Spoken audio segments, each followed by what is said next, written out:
بسم اللہ الرحمن الرحیم۔ شروع اللہ کے نام سے جو رحمان و رحیم ہے۔ یا ایہا النبی اذا طلقتم النساء فطلقوهن لعدتهن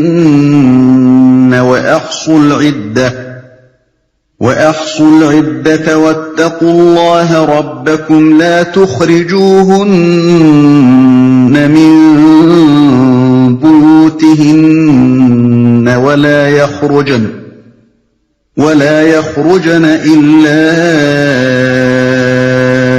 أن يأتين بفاحشة مبينة وتلك حدود الله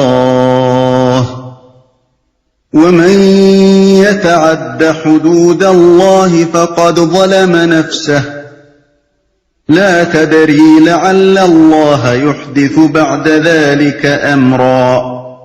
اے نبی، جب تم لوگ عورتوں کو طلاق دو تو انہیں ان کی عدت کے لیے طلاق دیا کرو، اور عدت کے زمانے کا ٹھیک ٹھیک شمار کرو، اور اللہ سے ڈرو جو تمہارا رب ہے۔ زمانہ عدت میں نہ تم انہیں ان کے گھروں سے نکالو اور نہ وہ خود نکلیں، الا یہ کہ وہ کسی صریح برائی کی مرتکب ہوں۔ یہ اللہ کی مقرر کردہ حدیں ہیں، اور جو کوئی اللہ کی حدوں سے تجاوز کرے گا وہ اپنے اوپر خود ظلم کرے گا۔ تم نہیں جانتے، شاید اس کے بعد اللہ موافقت کی کوئی صورت پیدا کرتے۔ ان کی عدت کے لیے طلاق دیا کرو، یعنی تم لوگ طلاق دینے کے معاملے میں یہ جلد بازی نہ کیا کرو کہ جو ہی میاں بیوی میں کوئی جھگڑا ہوا فوراً ہی غصے میں آ کر طلاق دے ڈالی، اور نکاح کا جھٹکا اس طرح کیا کہ رجوع کی گنجائش بھی نہ چھوڑی، بلکہ جب تمہیں بیویوں کو طلاق دینا ہو تو ان کی عدت کے لیے دیا کرو۔ اور عدت کے لیے طلاق دینے کے دو مطلب ہیں، اور دونوں ہی یہاں مراد بھی ہیں۔ ایک مطلب اس کا یہ ہے کہ عدت کا آغاز کرنے کے لیے طلاق دو، یا بالفاظ دیگر اس وقت طلاق دو جس سے ان کی عدت شروع ہوتی ہو۔ یہ بات سورہ بقرہ آیت 228 میں بتائی جا چکی ہے کہ جس مدخولہ عورت کو حیض آتا ہو اس کی عدت طلاق کے بعد 3 مرتبہ حیض آنا ہے۔ اس حکم کو نگاہ میں رکھ کر دیکھا جائے تو عدت کا آغاز کرنے کے لیے طلاق دینے کی صورت لازماً یہی ہو سکتی ہے کہ عورت کو حالت حیض میں طلاق نہ دی جائے، کیونکہ اس کی عدت اس حیض سے شروع نہیں ہو سکتی جس میں اسے طلاق دی گئی ہو، اور اس حالت میں طلاق دینے کے معنی یہ ہو جاتے ہیں کہ اللہ کے حکم کے خلاف عورت کی عدت 3 حیض کے بجائے 4 حیض بن جائے۔ مزید برآں اس حکم کا تقاضا یہ بھی ہے کہ عورت کو اس طہر میں طلاق نہ دی جائے جس میں شوہر اس سے مباشرت کر چکا ہو، کیونکہ اس صورت میں طلاق دیتے وقت شوہر اور بیوی دونوں میں سے کسی کو بھی یہ معلوم نہیں ہو سکتا کہ آیا مباشرت کے نتیجے میں کوئی حمل قرار پا گیا ہے یا نہیں۔ اس وجہ سے عدت کا آغاز نہ اس مفروضے پر کیا جا سکتا ہے کہ یہ عدت آئندہ حیضوں کے اعتبار سے ہوگی، اور نہ اس مفروضے پر کیا جا سکتا ہے کہ یہ حاملہ عورت کی عدت ہوگی۔ پس یہ حکم بیک وقت 2 باتوں کا مقتضی ہے، ایک یہ کہ حیض کی حالت میں طلاق نہ دی جائے، دوسرے یہ کہ طلاق یا تو اس طہر میں دی جائے جس میں مباشرت نہ کی گئی ہو، یا پھر اس حالت میں دی جائے جبکہ عورت کا حاملہ ہونا معلوم ہو۔ غور کیا جائے تو محسوس ہوگا کہ طلاق پر یہ قیدیں لگانے میں بہت بڑی مصلحتیں ہیں۔ حیض کی حالت میں طلاق نہ دینے کی مصلحت یہ ہے کہ یہ وہ حالت ہوتی ہے جس میں عورت اور مرد کے درمیان مباشرت ممنوع ہونے کی وجہ سے ایک طرح کا بعد پیدا ہو جاتا ہے، اور طبی حیثیت سے بھی یہ بات ثابت ہے کہ اس حالت میں عورت کا مزاج معمول پر نہیں رہتا۔ اس لیے اگر اس وقت دونوں کے درمیان کوئی جھگڑا ہو جائے تو عورت اور مرد دونوں اسے رفع کرنے کے معاملے میں ایک حد تک بے بس ہوتے ہیں، اور جھگڑے سے طلاق تک نوبت پہنچانے کے بجائے اگر عورت کے حیض سے فارغ ہونے تک انتظار کر لیا جائے تو اس امر کا کافی امکان ہوتا ہے کہ عورت کا مزاج بھی معمول پر آ جائے اور دونوں کے درمیان فطرت نے جو طبعی کشش رکھی ہے وہ بھی اپنا کام کر کے دونوں کو پھر سے جوڑ دے۔ اسی طرح جس طہر میں مباشرت کی جا چکی ہو اس میں طلاق کے ممنوع ہونے کی مصلحت یہ ہے کہ اس زمانے میں اگر حمل قرار پا جائے تو مرد اور عورت دونوں میں سے کسی کو بھی اس کا علم نہیں ہو سکتا، اس لیے وہ وقت طلاق دینے کے لیے موزوں نہیں ہے۔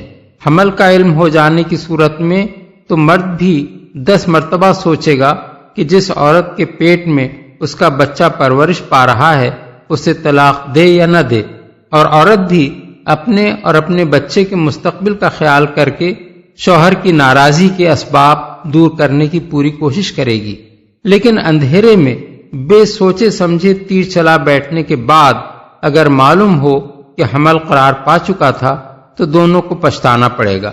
یہ تو ہے عدت کے لیے طلاق دینے کا پہلا مطلب، جس کا اطلاق صرف ان مطلوبہ عورتوں پر ہوتا ہے جن کو حیض آتا ہو اور جن کے حاملہ ہونے کا امکان ہو۔ اب رہا اس کا دوسرا مطلب تو وہ یہ ہے کہ طلاق دینا ہو تو عدت تک کے لیے طلاق دو، یعنی بیک وقت 3 طلاق دے کر ہمیشہ کی علیحدگی کے لیے طلاق نہ دے بیٹھو، بلکہ 1 یا حد سے حد 2 طلاقیں دے کر عدت تک انتظار کرو، تاکہ اس مدت میں ہر وقت تمہارے لیے رجوع کی گنجائش باقی رہے۔ اس مطلب کے لحاظ سے یہ حکم ان مطلوبہ عورتوں کے معاملے میں بھی مفید ہے جن کو حیض آتا ہو، اور ان کے معاملے میں بھی مفید ہے جن کو حیض آنا بند ہو گیا ہو، یا جنہیں ابھی حیض آنا شروع نہ ہوا ہو، یا جن کا طلاق کے وقت حاملہ ہونا معلوم ہو۔ اس فرمان الہی کی پیروی کی جائے تو کسی شخص کو بھی طلاق دے کر پچھتانا نہ پڑے، کیونکہ اس طرح طلاق دینے سے عدت کے اندر رجوع بھی ہو سکتا ہے، اور عدت گزر جانے کے بعد بھی یہ ممکن رہتا ہے کہ سابق میاں بیوی پھر باہم رشتہ جوڑنا چاہیں تو اثر نو نکاح کر لیں۔ طلقوہن لعدتہن کہ یہی معنی اکابر مفسرین نے بیان کیے ہیں۔ ابن عباس اس کی تفسیر میں فرماتے ہیں کہ طلاق حیض کی حالت میں نہ دے اور نہ اس طہر میں دے جس کے اندر شوہر مباشرت کر چکا ہو، بلکہ اسے چھوڑے رکھے یہاں تک کہ حیض سے فارغ ہو کر وہ طاہر ہو جائے، پھر اسے 1 طلاق دے دے۔ اس صورت میں اگر وہ رجوع نہ بھی کرے اور عدت گزر جائے تو وہ صرف 1 ہی طلاق سے جدا ہوگی۔ بحوالہ ابن جریر حضرت عبداللہ بن مسعود فرماتے ہیں عدت کے لیے طلاق یہ ہے کہ طہر کی حالت میں مباشرت کیے بغیر طلاق دی جائے۔ یہی تفسیر حضرت عبداللہ بن عمر، عطا، مجاہد، میمون بن مہران، مقاتل بن حیان اور ضحاک رحمہم اللہ سے مروی ہے۔ بحوالہ ابن کثیر اکرمہ اس کا مطلب بیان کرتے ہیں طلاق اس حالت میں دے کہ عورت کا حاملہ ہونا معلوم ہو، اور اس حالت میں نہ دے کہ وہ اس سے مباشرت کر چکا ہو اور کچھ پتہ نہ ہو کہ وہ حاملہ ہو گئی ہے یا نہیں۔ بحوالہ ابن کثیر حضرت حسن بصری اور ابن سیرین دونوں کہتے ہیں طہر کی حالت میں مباشرت کیے بغیر طلاق دی جائے، یا پھر اس حالت میں دی جائے جبکہ حمل ظاہر ہو چکا ہو۔ بحوالہ ابن جریر اس آیت کی منشا کو بہترین طریقے سے خود رسول اللہ صلی اللہ علیہ وسلم نے اس موقع پر واضح فرمایا تھا جب حضرت عبداللہ بن عمر نے اپنی بیوی کو حیض کی حالت میں طلاق دے دی تھی۔ اس واقعے کی تفصیلات قریب حدیث کی تمام کتابوں میں نقل ہوئی ہیں، اور وہی در حقیقت اس معاملے میں قانون کی ماخذ ہیں۔ قصہ اس کا یہ ہے کہ جب حضرت عبداللہ نے اپنی بیوی کو حیض کی حالت میں طلاق دی تو حضرت عمر نے جا کر حضور سے اس کا ذکر کیا۔ آپ سن کر سخت ناراض ہوئے اور فرمایا کہ اس کو حکم دو کہ بیوی سے رجوع کر لے اور اسے اپنی زوجیت میں روکے رکھے یہاں تک کہ وہ طاہر ہو، پھر اسے حیض آئے اور اس سے بھی فارغ ہو کر وہ پاک ہو جائے۔ اس کے بعد اگر وہ اسے طلاق دینا چاہے تو طہر کی حالت میں مباشرت کیے بغیر طلاق دے۔ یہی وہ عدت ہے جس کے لیے طلاق دینے کا اللہ عز و جل نے حکم دیا ہے۔ ایک روایت کے الفاظ یہ ہیں کہ یا تو طہر کی حالت میں مباشرت کیے بغیر طلاق دے یا پھر ایسی حالت میں دے جبکہ اس کا حمل ظاہر ہو چکا ہو۔ اس آیت کے منشا پر مزید روشنی چند اور احادیث بھی ڈالتی ہیں جو رسول اللہ صلی اللہ علیہ وسلم اور اکابر صحابہ سے منقول ہیں۔ نسائی میں روایت ہے کہ رسول اللہ صلی اللہ علیہ وسلم کو اطلاع دی گئی کہ ایک شخص نے اپنی بیوی کو بیک وقت 3 طلاقیں دے ڈالی ہیں۔ حضور یہ سن کر غصے میں کھڑے ہو گئے اور فرمایا اَیُلْعَبُ بِکِتَابِ اللَّهِ وَأَنَا بَیْنَ أَظْهَرِکُمْ، کیا اللہ کی کتاب کے ساتھ کھیل کیا جا رہا ہے حالانکہ میں تمہارے درمیان موجود ہوں؟ اس حرکت پر حضور کے غصے کی کیفیت دیکھ کر ایک شخص نے پوچھا کیا میں اسے قتل نہ کر دوں؟ عبدالرزاق نے حضرت عبادہ بن الصامت کے متعلق روایت نقل کی ہے کہ ان کے والد نے اپنی بیوی کو 1000 طلاقیں دے ڈالیں۔ انہوں نے جا کر رسول اللہ صلی اللہ علیہ وسلم سے مسئلہ پوچھا۔ آپ نے فرمایا بانت منہ بثلاث فی معصیت اللہ تعالی وبقات 197 ظلما وعدوانا انشاء اللہ عذبہ وانشاء غفر لہ، یعنی 3 طلاقوں کے ذریعے سے تو اللہ کی نافرمانی کے ساتھ وہ عورت اس سے جدا ہو گئی، اور 997 ظلم اور عدوان کے طور پر باقی رہ گئے جن پر اللہ چاہے تو اسے عذاب دے اور چاہے تو معاف کر دے۔ حضرت عبداللہ بن عمر کے قصے کی جو تفصیل دارقطنی اور ابن ابی شیبہ میں روایت ہوئی ہے، اس میں ایک بات یہ بھی ہے کہ حضور نے جب حضرت عبداللہ بن عمر کو بیوی سے رجوع کرنے کا حکم دیا تو انہوں نے پوچھا اگر میں اس کو 3 طلاق دے دیتا تو کیا پھر بھی رجوع کر سکتا تھا؟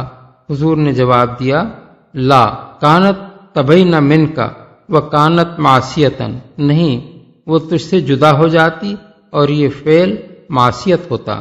ایک روایت میں آپ کے الفاظ یہ ہیں اذن قد عصیت ربک وبانت منک امراتک، اگر تم ایسا کرتے تو اپنے رب کی نافرمانی کرتے اور تمہاری بیوی تم سے جدا ہو جاتی۔ صحابہ کرام سے اس بارے میں جو فتاوی منقول ہیں وہ بھی حضور کے انہی ارشادات سے مطابقت رکھتے ہیں۔ موطا میں ہے کہ ایک شخص نے آ کر حضرت عبداللہ بن مسعود سے کہا میں نے اپنی بیوی کو 8 طلاقیں دے ڈالی ہیں۔ ابن مسعود رضی اللہ عنہ نے پوچھا پھر اس پر تمہیں کیا فتویٰ دیا گیا؟ اس نے عرض کیا مجھ سے کہا گیا ہے کہ عورت مجھ سے جدا ہو گئی۔ آپ نے فرمایا صدقوا هو مثل ما یقولون، یعنی لوگوں نے سچ کہا، مسئلہ یہی ہے جو وہ بیان کرتے ہیں۔ عبدالرزاق نے علقمہ سے روایت نقل کی ہے کہ ایک شخص نے ابن مسعود سے کہا میں نے اپنی بیوی کو 99 طلاقیں دے ڈالی ہیں۔ انہوں نے فرمایا 3 بینہا وسائرہن عدوان، 3 طلاقیں اسے جدا کرتی ہیں، باقی سب زیادتیاں ہیں۔ وکیع بن الجراح نے اپنی سنن میں حضرت عثمان اور حضرت علی دونوں کا یہی مسلک نقل کیا ہے۔ حضرت عثمان سے ایک شخص نے آ کر عرض کیا کہ میں اپنی بیوی کو 1000 طلاقیں دے بیٹھا ہوں۔ انہوں نے فرمایا بانت منک بثلاث، یعنی وہ 3 طلاقوں سے تجھ سے جدا ہو گئی۔ ایسا ہی واقعہ حضرت علی کے سامنے پیش ہوا تو انہوں نے جواب دیا بانت منک بثلاث واقسم سائرہن علی نسائک، 3 طلاقوں سے تو وہ تجھ سے جدا ہو گئی، باقی طلاقوں کو اپنی دوسری عورتوں پر تقسیم کرتا پھر۔ ابو داؤد اور ابن جریر نے تھوڑے لفظی فرق کے ساتھ مجاہد کی روایت نقل کی ہے کہ وہ ابن عباس کے پاس بیٹھے تھے، اتنے میں ایک شخص آیا اور اس نے کہا میں اپنی بیوی کو 3 طلاقیں دے بیٹھا ہوں۔ ابن عباس سن کر خاموش رہے، حتیٰ کہ میں نے خیال کیا شاید یہ اس کی بیوی کو اس کی طرف پلٹا دینے والے ہیں۔ پھر انہوں نے فرمایا تم میں سے ایک شخص پہلے طلاق دینے میں حماقت کا ارتکاب کر گزرتا ہے، اس کے بعد آ کر کہتا ہے یا ابن عباس یا ابن عباس، حالانکہ اللہ تعالیٰ نے فرمایا ہے کہ جو کوئی اللہ سے ڈرتے ہوئے کام کرے گا اللہ اس کے لیے مشکلات سے نکلنے کا راستہ پیدا کر دے گا، اور تو نے اللہ سے تقوی نہیں کیا، اب میں تیرے لیے کوئی راستہ نہیں پاتا۔ تو نے اپنے رب کی نافرمانی کی اور تیری بیوی تجھ سے جدا ہو گئی۔ ایک اور روایت جسے موطا اور تفسیر ابن جریر میں کچھ لفظی فرق کے ساتھ مجاہد ہی سے نقل کیا گیا ہے، اس میں یہ ذکر ہے کہ ایک شخص نے اپنی بیوی کو 100 طلاقیں دے دیں۔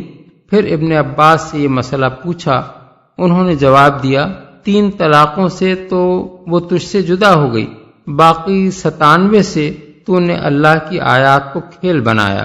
یہ موطا کے الفاظ ہیں۔ ابن جریر میں ابن عباس کے جواب کے الفاظ یہ ہیں، تو نے اپنے رب کی نافرمانی کی اور تیری بیوی تجھ سے جدا ہو گئی، اور تو نے اللہ کا خوف نہیں کیا کہ وہ تیرے لیے اس مشکل سے نکلنے کا کوئی راستہ پیدا کرتا۔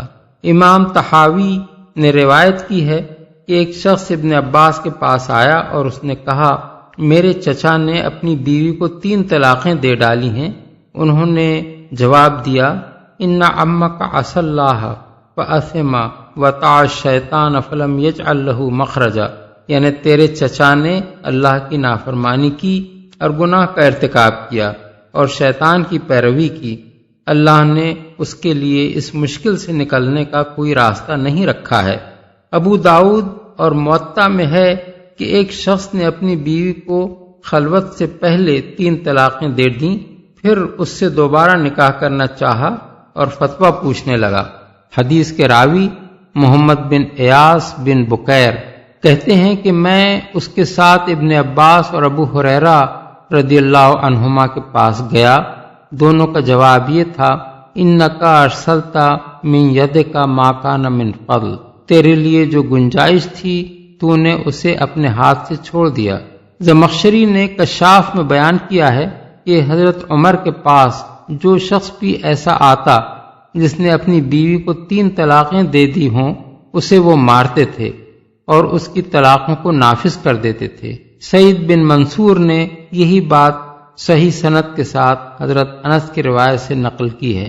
اس معاملے میں صحابہ کرام کی عام رائے، جسے ابن ابی شیبہ اور امام محمد نے ابراہیم نخعی رحمۃ اللہ علیہ سے نقل کیا ہے، یہ تھی کہ ان الصحابۃ رضی اللہ عنہم کانوا یستحبون ان یطلقها واحدۃ ثم یترکها حتی تحید 3 حیض۔ صحابہ کرام رضی اللہ عنہم اس بات کو پسند کرتے تھے کہ آدمی بیوی کو صرف 1 طلاق دے دے اور اس کو چھوڑے رکھے یہاں تک کہ اسے 3 حیض آ جائیں۔ یہ ابن ابی شیبہ کے الفاظ ہیں، اور امام محمد کے الفاظ یہ ہیں، کانوا یستحبون ان لا تزیدوا فی الطلاق علی واحدۃ حتی تنقضی العدہ۔ ان کو پسند یہ طریقہ تھا کہ طلاق کے معاملے میں 1 سے زیادہ نہ بڑھیں یہاں تک کہ عدت پوری ہو جائے۔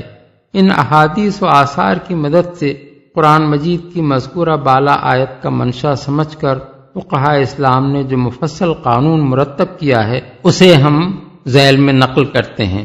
نمبر 1، حنفیہ طلاق کو 3 قسمیں قرار دیتے ہیں، احسن، حسن اور بدعی۔ احسن طلاق یہ ہے کہ آدمی اپنی بیوی کو ایسے طہر میں جس کے اندر اس نے مجامعت نہ کی ہو صرف 1 طلاق دے کر عدت گزر جانے دے۔ حسن یہ ہے کہ ہر طہر میں 1 طلاق دے۔ اس صورت میں 3 طہروں میں 3 طلاق دینا بھی سنت کے خلاف نہیں ہے، اگرچہ بہتر یہی ہے کہ 1 ہی طلاق دے کر عدت گزر جانے دی جائے۔ اور طلاق بدعت یہ ہے کہ آدمی بیک وقت 3 طلاق دے دے یا 1 ہی طہر کے اندر الگ الگ اوقات میں 3 طلاق دے، یا حیض کی حالت میں طلاق دے، یا ایسے طہر میں طلاق دے جس میں وہ مباشرت کر چکا ہو۔ ان میں سے جو فعل بھی وہ کرے گا گناہگار ہوگا۔ یہ تو ہے حکم ایسی مطفولہ عورت کا جسے حیض آتا ہو۔ رہی غیر مطفولہ عورت تو اسے سنت کے مطابق طہر اور حیض دونوں حالتوں میں طلاق دی جا سکتی ہے، اور اگر عورت ایسی مطفولہ ہو جسے حیض آنا بند ہو گیا ہو یا ابھی آنا شروع ہی نہ ہوا ہو تو اسے مباشرت کے بعد بھی طلاق دی جا سکتی ہے، کیونکہ اس کے حاملہ ہونے کا امکان نہیں ہے، اور عورت حاملہ ہو تو مباشرت کے بعد اسے بھی طلاق دی جا سکتی ہے کیونکہ اس کا حاملہ ہونا پہلے ہی معلوم ہے۔ لیکن ان تینوں قسم کی عورتوں کو سنت کے مطابق طلاق دینے کا طریقہ یہ ہے کہ 1 مہینے بعد طلاق دی جائے۔ اور احسن یہ ہے کہ صرف ایک طلاق دے کر عدت گزر جانے دی جائے۔ بحوالہ ہدایہ، فتح القدیر، احکام القرآن، للجساس، عمدۃ القاری۔ امام مالک کے نزدیک بھی طلاق کی 3 قسمیں ہیں: سنی، بدعی، مکروہ اور بدعی حرام۔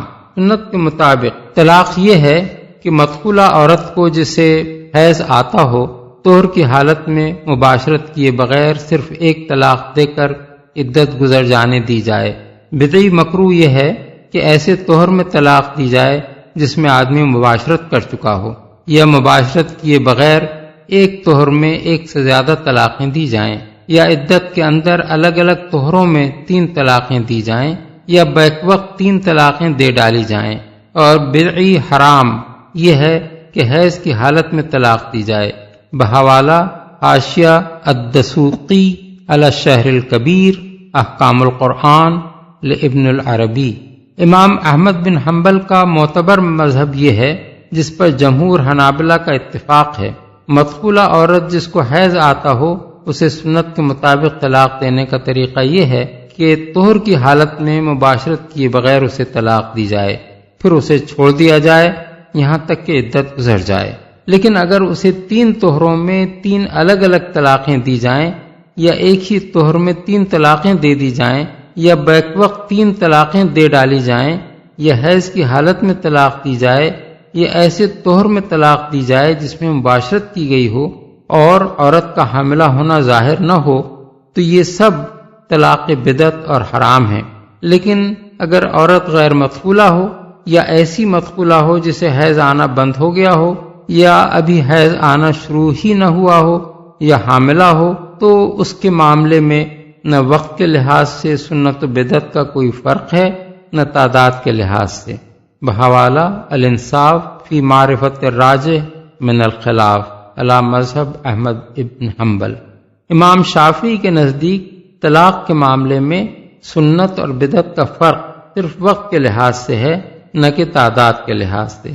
یعنی مدخولہ عورت جس کو حیض آتا ہو اسے حیض کی حالت میں طلاق دینا، یا جو حاملہ ہو سکتی ہو اسے ایسے طہر میں طلاق دینا جس میں مباشرت کی جا چکی ہو اور عورت کا حاملہ ہونا ظاہر نہ ہوا ہو، بدعت اور حرام ہے۔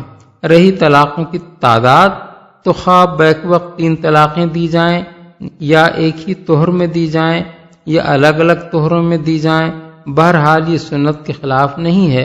اور غیر مدخولہ عورت یا ایسی عورت جسے حیض آنا بند ہو گیا ہو، یا حیض آیا ہی نہ ہو، یا جس کا حاملہ ہونا ظاہر ہو چکا ہو، اس کے معاملے میں سنت اور بدعت کا کوئی فرق نہیں ہے۔ مغنی المحتاج۔ 2، کسی طلاق کے بدعت، مکروہ، حرام یا گناہ ہونے کا مطلب ائمہ 4 کے نزدیک یہ نہیں ہے کہ وہ واقع ہی نہ ہو۔ چاروں مذاہب میں طلاق خواہ حیض کی حالت میں دی گئی ہو، یا بیک وقت 3 طلاقیں دے دی گئی ہوں، یا ایسے طہر میں طلاق دی گئی ہو جس میں مباشرت کی جا چکی ہو اور عورت کا حاملہ ہونا ظاہر نہ ہوا ہو، یا کسی اور ایسے طریقے سے دی گئی ہو جسے کسی امام نے بدعت قرار دیا ہے، بہرحال واقع ہو جاتی ہے، اگرچہ آدمی گناہگار ہوتا ہے۔ لیکن بعض دوسرے مجتہدین نے اس مسئلے میں ائمہ 4 سے اختلاف کیا ہے۔ سعید بن المسیب اور بعض دوسرے تابعین کہتے ہیں کہ جو شخص سنت کے خلاف حیض کی حالت میں طلاق دے یا بیک وقت 3 طلاقیں دے دے، اس کی طلاق سرے سے واقع ہی نہیں ہوتی۔ یہی رائے امامیہ کی ہے، اور اس رائے کی بنیاد یہ ہے کہ ایسا کرنا چونکہ ممنوع اور بدعت محرمہ ہے، اس لیے یہ غیر مؤثر ہے۔ حالانکہ اوپر جو احادیث ہم نقل کر آئے ہیں ان میں یہ بیان ہوا ہے کہ حضرت عبداللہ بن عمر نے جب بیوی کو حالت حیض میں طلاق دی تو حضور نے انہیں رجوع کا حکم دیا۔ اگر یہ طلاق واقع ہی نہیں ہوئی تھی تو رجوع کا حکم دینے کے کیا معنی؟ اور یہ بھی بکثرت احادیث سے ثابت ہے کہ حضور نے اور اکابر صحابہ نے ایک سے زیادہ طلاق دینے والے کو اگرچہ گناہگار قرار دیا ہے مگر اس کی طلاق کو غیر مؤثر قرار نہیں دیا۔ طاؤس اور اکرمہ کہتے ہیں کہ بیک وقت 3 طلاقیں دی جائیں تو صرف ایک طلاق واقع ہوتی ہے، اور اسی رائے کو امام ابن تیمیہ نے اختیار کیا ہے۔ ان کی اس رائے کا ماخذ یہ روایت ہے کہ ابو الصحباء نے ابن عباس سے پوچھا کہ آپ کو معلوم نہیں ہے کہ رسول اللہ صلی اللہ علیہ وسلم اور حضرت ابو بکر کے عہد میں اور حضرت عمر کے ابتدائی دور میں 3 طلاقوں کو ایک قرار دیا جاتا تھا؟ انہوں نے جواب دیا ہاں، بحوالہ بخاری و مسلم، اور مسلم، ابو داؤد اور مسند احمد میں ابن عباس کا یہ قول نقل کیا گیا ہے کہ رسول اللہ صلی اللہ علیہ وسلم اور حضرت ابو بکر کے عہد اور حضرت عمر کی خلافت کے ابتدائی 2 سالوں میں 3 طلاق کو ایک قرار دیا جاتا تھا۔ پھر حضرت عمر نے کہا کہ لوگ ایک ایسے معاملے میں جلد بازی کرنے لگے ہیں جس میں ان کے لیے سوچ سمجھ کر کام کرنے کی گنجائش رکھی گئی تھی، اب کیوں نہ ہم ان کے اس فعل کو نافذ کر دیں؟ چنانچہ انہوں نے اسے نافذ کر دیا، لیکن یہ رائے کئی وجوہ سے قابل قبول نہیں ہے۔ اول تو متعدد روایات کے مطابق ابن عباس کا اپنا فتویٰ اس کے خلاف تھا، جیسا کہ ہم اوپر نقل کر چکے ہیں۔ دوسرے، یہ بات ان احادیث کے بھی خلاف پڑتی ہے جو نبی صلی اللہ علیہ وسلم اور اکابر صحابہ سے منقول ہوئی ہیں، جن میں بیک وقت 3 طلاق دینے والے کے متعلق یہ فتویٰ دیا گیا ہے کہ اس کی 3 طلاقیں نافذ ہو جاتی ہیں۔ یہ احادیث بھی ہم نے اوپر نقل کر دی ہیں۔ تیسرے، خود ابن عباس کی روایت سے معلوم ہوتا ہے کہ حضرت عمر نے صحابہ کے مجمع میں 3 طلاقوں کو نافذ کرنے کا اعلان فرمایا تھا، لیکن نہ اس وقت نہ اس کے بعد کبھی صحابہ میں سے کسی نے اس سے اختلاف کا اظہار کیا۔ اب کیا یہ تصور کیا جا سکتا ہے کہ حضرت عمر سنت کے خلاف کسی کام کا فیصلہ کر سکتے تھے اور سارے صحابہ اس پر سکوت بھی اختیار کر سکتے تھے؟ مزید برآں رکانہ بن عبد یزید کے قصے میں ابو داؤد، ترمذی، ابن ماجہ، امام شافعی، دارمی اور حاکم نے یہ روایت نقل کی ہے کہ رکانہ نے جب ایک ہی مجلس میں اپنی بیوی کو 3 طلاقیں دیں تو رسول اللہ صلی اللہ علیہ وسلم نے ان کو حلف دے کر پوچھا کہ ان کی نیت ایک ہی طلاق دینے کی تھی، یعنی باقی 2 طلاقیں پہلی طلاق پر زور دینے کے لیے ان کی زبان سے نکلی تھیں، 3 طلاق دے کر ہمیشہ کے لیے جدا کر دینا مقصود نہ تھا۔ اور جب انہوں نے یہ حلفیہ بیان دیا تو آپ نے ان کو رجوع کا حق دے دیا۔ اس سے اس معاملے کی اصل حقیقت معلوم ہو جاتی ہے کہ ابتدائی دور میں کس قسم کی طلاقوں کو ایک کے حکم میں رکھا جاتا تھا۔ اسی بنا پر شارحین حدیث نے ابن عباس کی روایت کا یہ مطلب لیا ہے کہ ابتدائی دور میں چونکہ لوگوں کے اندر دینی معاملات میں خیانت قریب قریب مفقود تھی، اس لیے 3 طلاق دینے والوں کے اس بیان کو تسلیم کر لیا جاتا تھا کہ اس کی اصل نیت 1 طلاق دینے کی تھی اور باقی 2 طلاقیں محض پہلی طلاق پر زور دینے کے لیے ان کی زبان سے نکلی تھیں۔ لیکن حضرت عمر نے جب دیکھا کہ لوگ پہلے جلد بازی کر کے 3 طلاقیں دے ڈالتے ہیں اور پھر تاکید کا بہانہ کرتے ہیں تو انہوں نے اس بہانے کو قبول کرنے سے انکار کر دیا۔ امام نووی اور امام سبکی نے اسے ابن عباس والی روایت کی بہترین تعویل قرار دیا ہے۔ آخری بات یہ ہے کہ خود ابو الصحبہ کی ان روایات میں اضطراب پایا جاتا ہے جو ابن عباس کے قول کے بارے میں ان سے مروی ہیں۔ مسلم اور ابو داؤد اور نسائی نے انہی ابو الصحبہ سے ایک دوسری روایت یہ نقل کی ہے کہ ان کے دریافت کرنے پر ابن عباس نے فرمایا، ایک شخص جب خلوت سے پہلے اپنی بیوی کو 3 طلاقیں دیتا تھا تو رسول اللہ صلی اللہ علیہ وسلم اور حضرت ابو بکر کے عہد اور حضرت عمر کے ابتدائی دور میں اس کو 1 طلاق قرار دیا جاتا تھا۔ اس طرح ایک ہی راوی نے ابن عباس سے 2 مختلف مضمونوں کی روایتیں نقل کی ہیں اور یہ اختلاف دونوں روایتوں کو کمزور کر دیتا ہے۔ نمبر 3، حیض کی حالت میں طلاق دینے والے کو چونکہ رسول اللہ صلی اللہ علیہ وسلم نے رجوع کا حکم دیا تھا، اس لیے فقہا کے درمیان یہ سوال پیدا ہوا ہے کہ یہ حکم کس معنی میں ہے۔ امام ابو حنیفہ، امام شافعی، امام احمد، امام اوزاعی، ابن ابی لیلہ، اسحاق بن راہویہ اور ابو ثور کہتے ہیں کہ ایسے شخص کو رجوع کا حکم تو دیا جائے گا مگر رجوع پر مجبور نہ کیا جائے گا۔ بحوالہ عمدۃ القاری۔ ہدایہ میں حنفیہ کا مذہب یہ بیان کیا گیا ہے کہ اس صورت میں رجوع کرنا نہ صرف مستحب بلکہ واجب ہے۔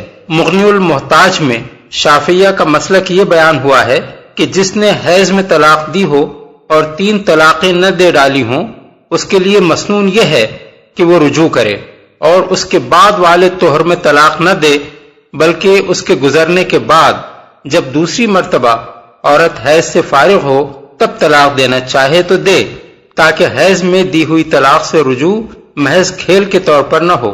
الانصاف میں حنابلہ کا مسلک یہ بیان ہوا ہے کہ اس حالت میں طلاق دینے والے کے لیے رجوع کرنا مستحب ہے، لیکن امام مالک اور ان کے اصحاب کہتے ہیں کہ حیض کی حالت میں طلاق دینا جرم قابل دست اندازی پولیس ہے۔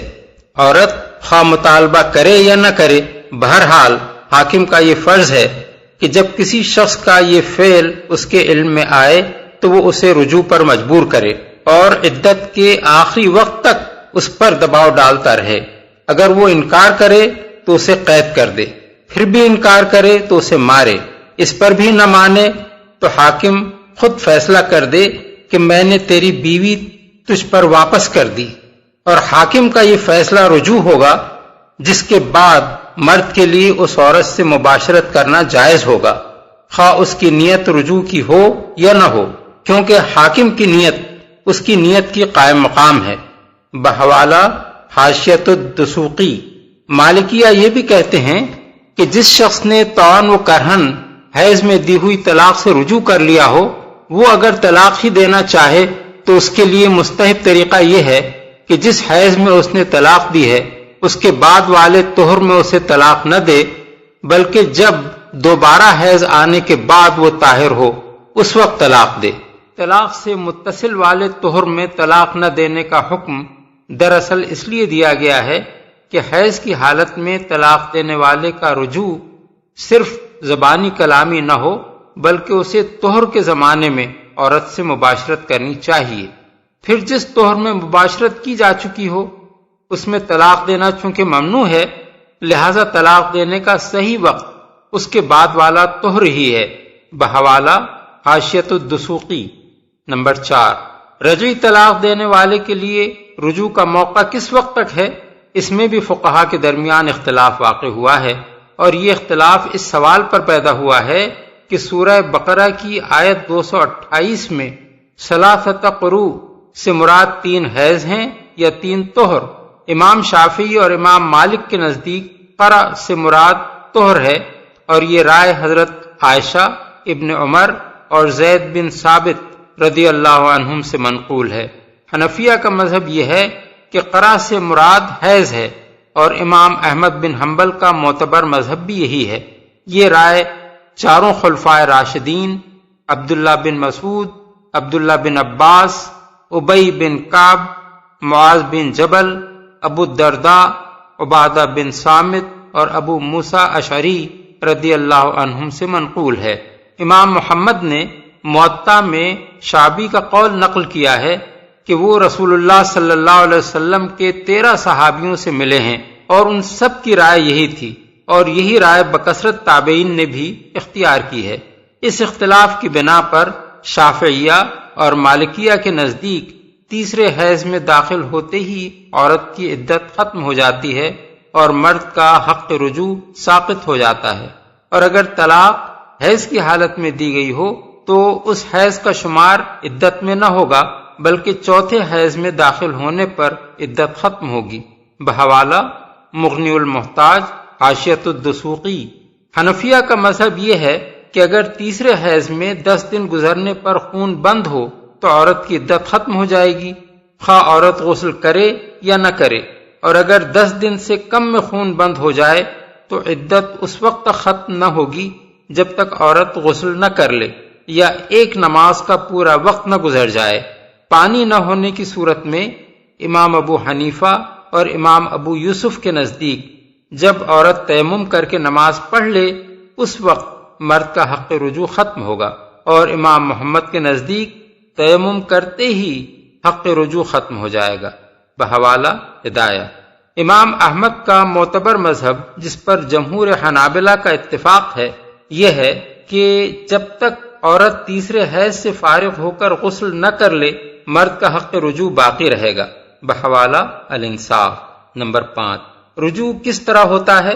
اور کس طرح نہیں ہوتا، اس مسئلے میں فقہا کے درمیان یہ امر متفق علیہ ہے کہ جس شخص نے اپنی بیوی کو رجعی طلاق دی ہو وہ عدت ختم ہونے سے پہلے جب چاہے رجوع کر سکتا ہے، خواہ عورت راضی ہو یا نہ ہو، کیونکہ قرآن مجید سورہ بقرہ آیت 228 میں فرمایا گیا ہے وَبُعُولَتُهُنَّ أَحَقُّ بِرَدِّهِنَّ فِي ذَلِكَ، یعنی ان کے شوہر اس مدت کے اندر انہیں واپس لے لینے کے پوری طرح حقدار ہیں۔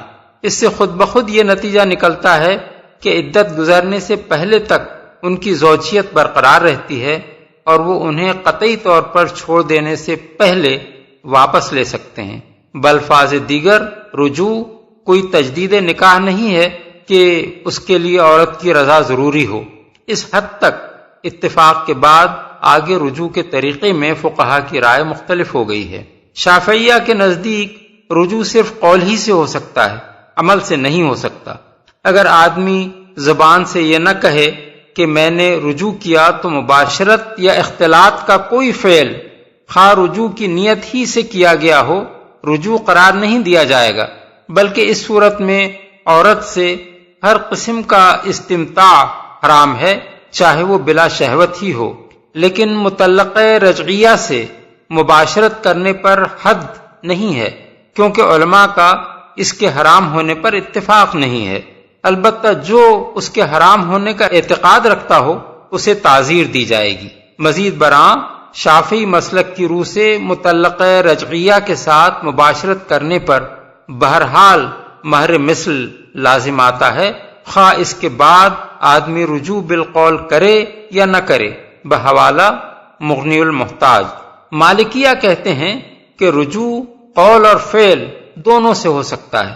اگر رجوع بالقول میں آدمی صریح الفاظ استعمال کرے تو خواہ اس کی نیت رجوع کی ہو یا نہ ہو رجوع ہو جائے گا، بلکہ اگر وہ مذاق کے طور پر بھی رجوع کے صریح الفاظ کہہ دے تو وہ رجوع قرار پائیں گے۔ لیکن اگر الفاظ صریح نہ ہوں تو وہ صرف اس صورت میں رجوع قرار دیے جائیں گے جب وہ رجوع کی نیت سے کہے گئے ہوں۔ رہا رجوع بالفعل تو کوئی فعل خواہ وہ اختلاط ہو یا مباشرت اس وقت تک رجوع قرار نہیں دیا جا سکتا جب تک کہ وہ رجوع کی نیت سے نہ کیا گیا ہو۔ بحوالہ حاشیۃ الدسوقی احکام القرآن لابن العربی۔ حنفیہ اور حنابلہ کا مسلک رجوع بالقول کے معاملے میں وہی ہے جو مالکیہ کا ہے۔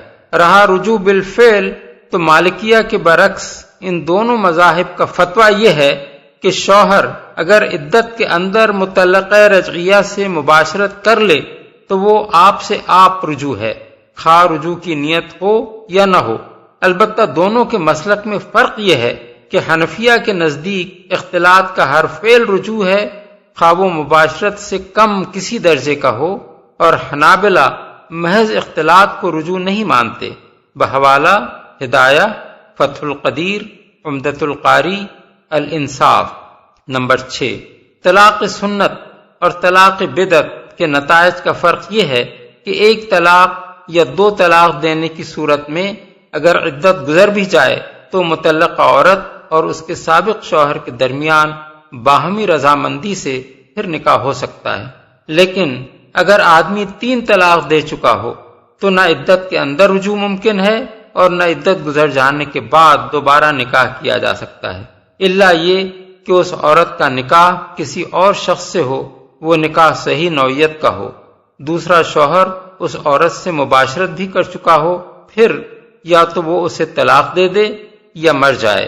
اس کے بعد اگر عورت اور اس کا سابق شوہر باہمی رضامندی کے ساتھ اثر نو نکاح کرنا چاہیں تو کر سکتے ہیں۔ احادیث کی اکثر کتابوں میں صحیح سند کے ساتھ یہ روایت آئی ہے کہ رسول اللہ صلی اللہ علیہ وسلم سے پوچھا گیا کہ ایک شخص نے اپنی بیوی کو 3 طلاقیں دے دیں، پھر اس عورت نے دوسرے شخص سے نکاح کر لیا اور اس دوسرے شوہر کے ساتھ اس کی خلوت بھی ہوئی مگر مباشرت نہیں ہوئی، پھر اس نے اسے طلاق دے دی، اب کیا اس عورت کا اپنے سابق شوہر سے دوبارہ نکاح ہو سکتا ہے؟ حضور نے جواب دیا لا حتی یذوق الآخر من اصیلتہا ما ذاق الاول، یعنی نہیں جب تک کہ دوسرا شوہر اس سے اسی طرح لطف اندوز نہ ہو چکا ہو جس طرح پہلا شوہر ہوا تھا۔ رہا سازشی نکاح، جس میں پہلے سے یہ طے شدہ ہو کہ عورت کو سابق شوہر کے لیے حلال کرنے کی خاطر ایک آدمی اس سے نکاح کرے گا اور مباشرت کرنے کے بعد اسے طلاق دے دے گا، تو امام ابو یوسف کے نزدیک یہ نکاح فاسد ہے، اور امام ابو حنیفہ کے نزدیک اس سے تحلیل تو ہو جائے گی مگر یہ فعل مکروہ تحریمی ہے۔ حضرت عبداللہ بن مسعود کی روایت ہے کہ رسول اللہ صلی اللہ علیہ وسلم نے فرمایا، لعن اللہ المحلل والمحلل لہ، اللہ نے تحلیل کرنے والے اور تحلیل کرانے والے دونوں پر لعنت فرمائی ہے، بحوالہ ترمذی، نسائی۔ حضرت عقبہ بن عامر کہتے ہیں کہ رسول اللہ صلی اللہ علیہ وسلم نے صحابہ سے پوچھا، الا اخبرکم بالتئیس المستعار، کیا میں تمہیں نہ بتاؤں کہ کرائے کا سانڈ کون ہوتا ہے؟ صحابہ نے عرض کیا، ضرور ارشاد فرمائیں۔ فرمایا، هو المحلل، لعن اللہ المحلل والمحلل لہ، وہ تحلیل کرنے والا ہے، خدا کی لعنت ہے تحلیل کرنے والے پر بھی اور اس شخص پر بھی جس کے لیے تحلیل کی جائے، بحوالہ ابن ماجہ، دارقطنی۔ ٹھیک ٹھیک شمار کرو۔ اس حکم کا خطاب مردوں سے بھی ہے اور عورتوں سے بھی اور ان کے خاندان والوں سے بھی۔ مطلب یہ ہے کہ طلاق کو کھیل نہ سمجھ بیٹھو کہ طلاق کا اہم معاملہ پیش آنے کے بعد یہ بھی یاد نہ رکھا جائے کہ کب طلاق دی گئی ہے، کب عدت شروع ہوئی اور کب اس کو ختم ہونا ہے۔ طلاق ایک نہایت نازک معاملہ ہے جس سے عورت اور مرد اور ان کی اولاد اور ان کے خاندان کے لیے بہت سے قانونی مسائل پیدا ہوتے ہیں۔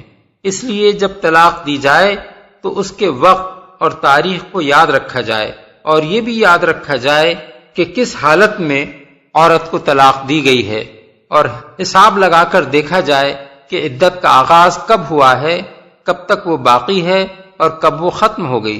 اسی حساب پر ان امور کا فیصلہ موقوف ہے کہ شوہر کو کب تک رجوع کا حق ہے، کب تک اسے عورت کو گھر میں رکھنا ہے، کب تک اس کا نفقہ دینا ہے، کب تک وہ عورت کا وارث ہوگا اور عورت اس کی وارث ہوگی، کب عورت اس سے جدا ہو جائے گی اور اسے دوسرا نکاح کر لینے کا حق حاصل ہو جائے گا۔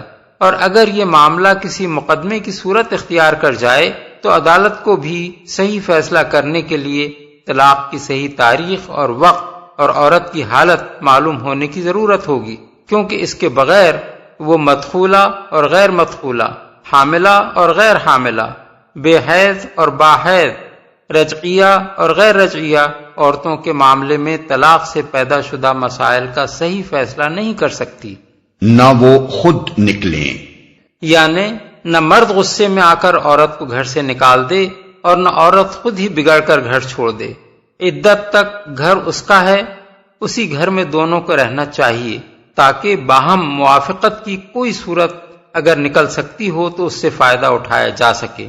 طلاق اگر رجعی ہو تو کسی وقت بھی شوہر کی طبیعت بیوی کی طرف مائل ہو سکتی ہے اور بیوی بھی اختلاف کے اسباب کو دور کر کے شوہر کو راضی کرنے کی کوشش کر سکتی ہے۔ دونوں ایک گھر میں موجود رہیں گے تو 3 مہینے تک یا 3 حیض آنے تک یا حمل کی صورت میں وضع حمل تک اس کے مواقع بارہا پیش آ سکتے ہیں، لیکن اگر مرد جلد بازی کر کے اسے نکال دے یا عورت ناسمجھی سے کام لے کر میکے جا بیٹھے تو اس صورت میں رجوع کے امکانات بہت کم رہ جاتے ہیں، اور بالعموم طلاق کا انجام آخر کار مستقل علیحدگی ہو کر رہتا ہے۔ اسی لیے فقہا نے یہاں تک کہا ہے کہ طلاق رجعی کی صورت میں جو عورت عدت گزار رہی ہو اسے بناؤ سنگھار کرنا چاہیے تاکہ شوہر اس کی طرف مائل ہو، بحوالہ ہدایہ الانصاف۔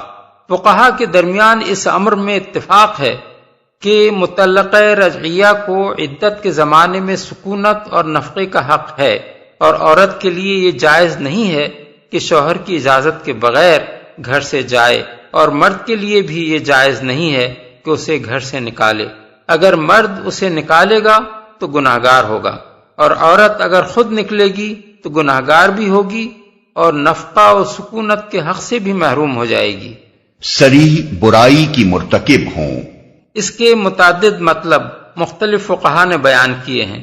حضرت حسن بصری، عامر شعبی، زید بن اسلم، ضحاک، مجاہد، اکرمہ، ابن زید، حماد اور لیث کہتے ہیں کہ اس سے مراد بدکاری ہے۔ ابن عباس کہتے ہیں کہ اس سے مراد بدزبانی ہے، یعنی یہ کہ طلاق کے بعد بھی عورت کا مزاج درستی پر نہ آئے بلکہ وہ عدت کے زمانے میں شوہر اور اس کے خاندان والوں سے جھگڑتی اور بدزبانی کرتی رہے۔ قتادہ کہتے ہیں کہ اس سے مراد نشوز ہے، یعنی عورت کو نشوز کی بنا پر طلاق دی گئی ہو اور عدت کے زمانے میں بھی وہ شوہر کے مقابلے پر سرکشی کرنے سے باز نہ آئے۔ عبداللہ بن عمر، سدئی، ابن صائب اور ابراہیم نخعی کہتے ہیں کہ اس سے مراد عورت کا گھر سے نکل جانا ہے، یعنی ان کی رائے میں طلاق کے بعد عدت کے زمانے میں عورت کا گھر چھوڑ کر نکل جانا بجائے خود فاحشۃ مبینہ یعنی صریح برائی کا ارتکاب ہے، اور یہ ارشاد کہ وہ نہ خود نکلیں الا یہ کہ صریح برائی کی مرتکب ہوں۔ کچھ اس طرح کا کلام ہے جیسے کوئی کہے کہ تم کسی کو گالی نہ دو الا یہ کہ بدتمیز بنو۔ ان 4 اقوال میں سے پہلے 3 قولوں کے مطابق الا یہ کا تعلق ان کو گھروں سے نہ نکالو کے ساتھ ہے، اور اس فقرے کا مطلب یہ ہے کہ اگر وہ بدچلنی یا بدزبانی یا نشوز کی مرتکب ہوں تو انہیں نکال دینا جائز ہوگا۔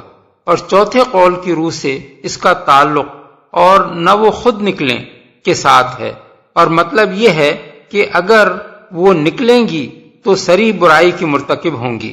کوئی صورت پیدا کر دے۔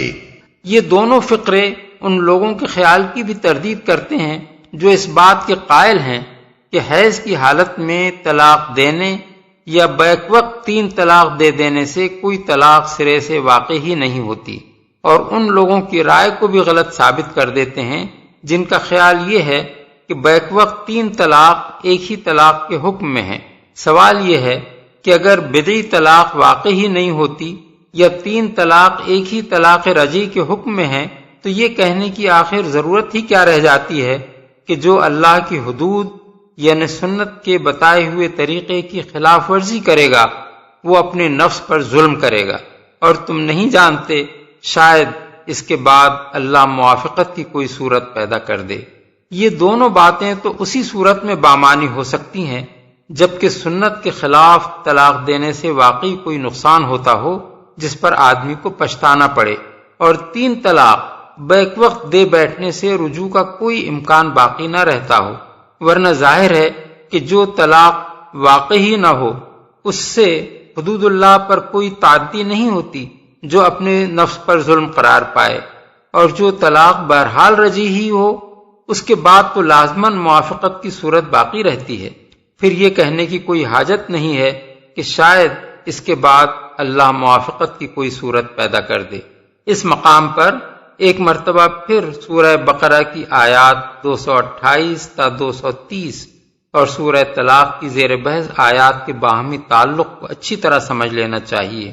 سورہ بقرہ میں طلاق کا نصاب 3 بتایا گیا ہے، جن میں سے 2 کے بعد رجوع کا حق اور عدت گزر جانے کے بعد بلا تحلیل دوبارہ نکاح کر لینے کا حق باقی رہتا ہے، اور تیسری طلاق دے دینے سے یہ دونوں حق ساقط ہو جاتے ہیں۔ سورہ طلاق کی یہ آیات اس حکم میں کسی ترمیم و تنسیخ کے لیے نازل نہیں ہوئی ہیں، بلکہ یہ بتانے کے لیے نازل ہوئی ہیں کہ بیویوں کو طلاق دینے کے جو اختیارات مردوں کو دیے گئے ہیں ان کو استعمال کرنے کی دانشمندانہ صورت کیا ہے جس کی پیروی اگر کی جائے تو گھر بگڑنے سے بچ سکتے ہیں۔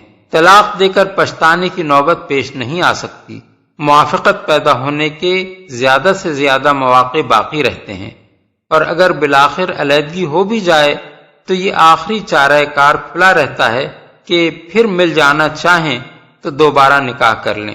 لیکن اگر کوئی شخص نادانی کے ساتھ اپنے ان اختیارات کو غلط طریقے سے استعمال کر بیٹھے تو وہ اپنے اوپر خود ظلم کرے گا اور تلافی کے تمام مواقع کھو بیٹھے گا۔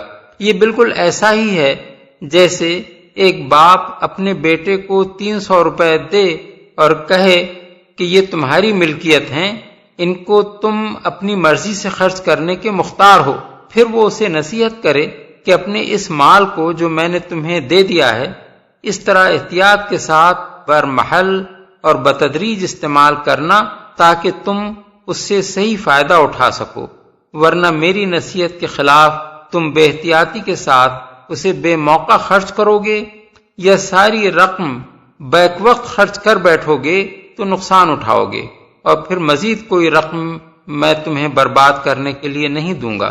یہ ساری نصیحت ایسی صورت میں بے معنی ہو جاتی ہے جبکہ باپ نے پوری رقم سرے سے اس کے ہاتھ میں چھوڑی ہی نہ ہو، وہ بے موقع خرچ کرنا چاہے تو رقم اس کی جیب سے نکلے ہی نہیں، یا پورے 300 خرچ کر ڈالنے پر بھی 100 ہی اس کے ہاتھ سے نکلیں اور 200 بہرحال اس کی جیب میں پڑے رہیں۔ صورت معاملہ اگر یہی ہو تو اس نصیحت کی آخر حاجت کیا ہے؟ فَإِذَا بَلَغْنَ أَجَلَهُنَّ فَأَمْسِكُوهُنَّ بِمَعْرُوفٍ أَوْ فَارِقُوهُنَّ بِمَعْرُوفٍ وَأَشْهِدُوا ذَوَيْ عَدْلٍ مِّنكُمْ وَأَقِيمُوا الشَّهَادَةَ لِلَّهِ ذَلِكُمْ يُوعَظُ بِهِ مَنْ كَانَ يُؤْمِنُ بِاللَّهِ وَالْيَوْمِ الْآخِرِ وَمَنْ يَتَّقِ اللَّهَ يَجْعَلْ لَهُ مَخْرَجًا وَيَرْزُقْهُ مِنْ حَيْثُ لَا يَحْتَسِبُ وَمَنْ يَتَوَكَّلْ عَلَى اللَّهِ فَهُوَ حَسْبُهُ إِنَّ اللَّهَ بَالِغُ أَمْرِهِ قَدْ جَعَلَ اللَّهُ لِكُلِّ شَيْءٍ قَدْرًا۔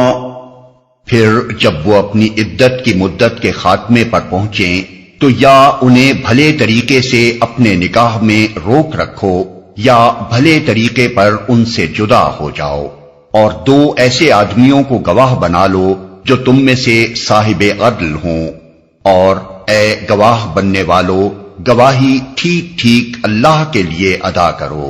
یہ باتیں ہیں جن کی تم لوگوں کو نصیحت کی جاتی ہے، ہر اس شخص کو جو اللہ اور آخرت کے دن پر ایمان رکھتا ہو۔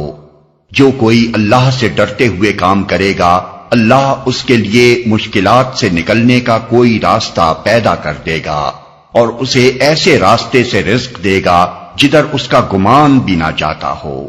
جو اللہ پر بھروسہ کرے اس کے لیے وہ کافی ہے، اللہ اپنا کام پورا کر کے رہتا ہے۔ اللہ نے ہر چیز کے لیے ایک تقدیر مقرر کر رکھی ہے۔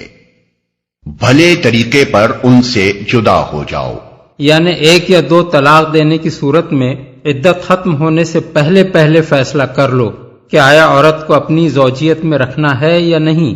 رکھنا ہو تو نباہنے کی غرض سے رکھو، اس غرض سے نہ رکھو کہ اس کو ستانے کے لیے رجوع کر لو اور پھر طلاق دے کر اس کی عدت لمبی کرتے رہو۔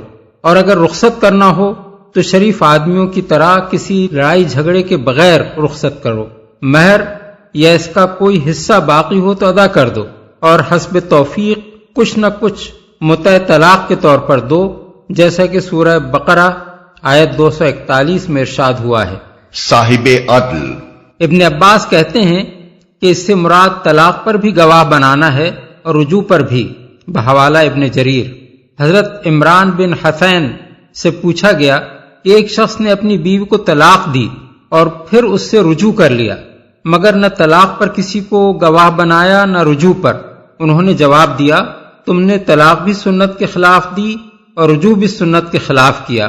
طلاق اور رجوع دونوں پر گواہ بناؤ اور آئندہ ایسا نہ کرنا، بحوالہ ابو داؤد ابن ماجہ۔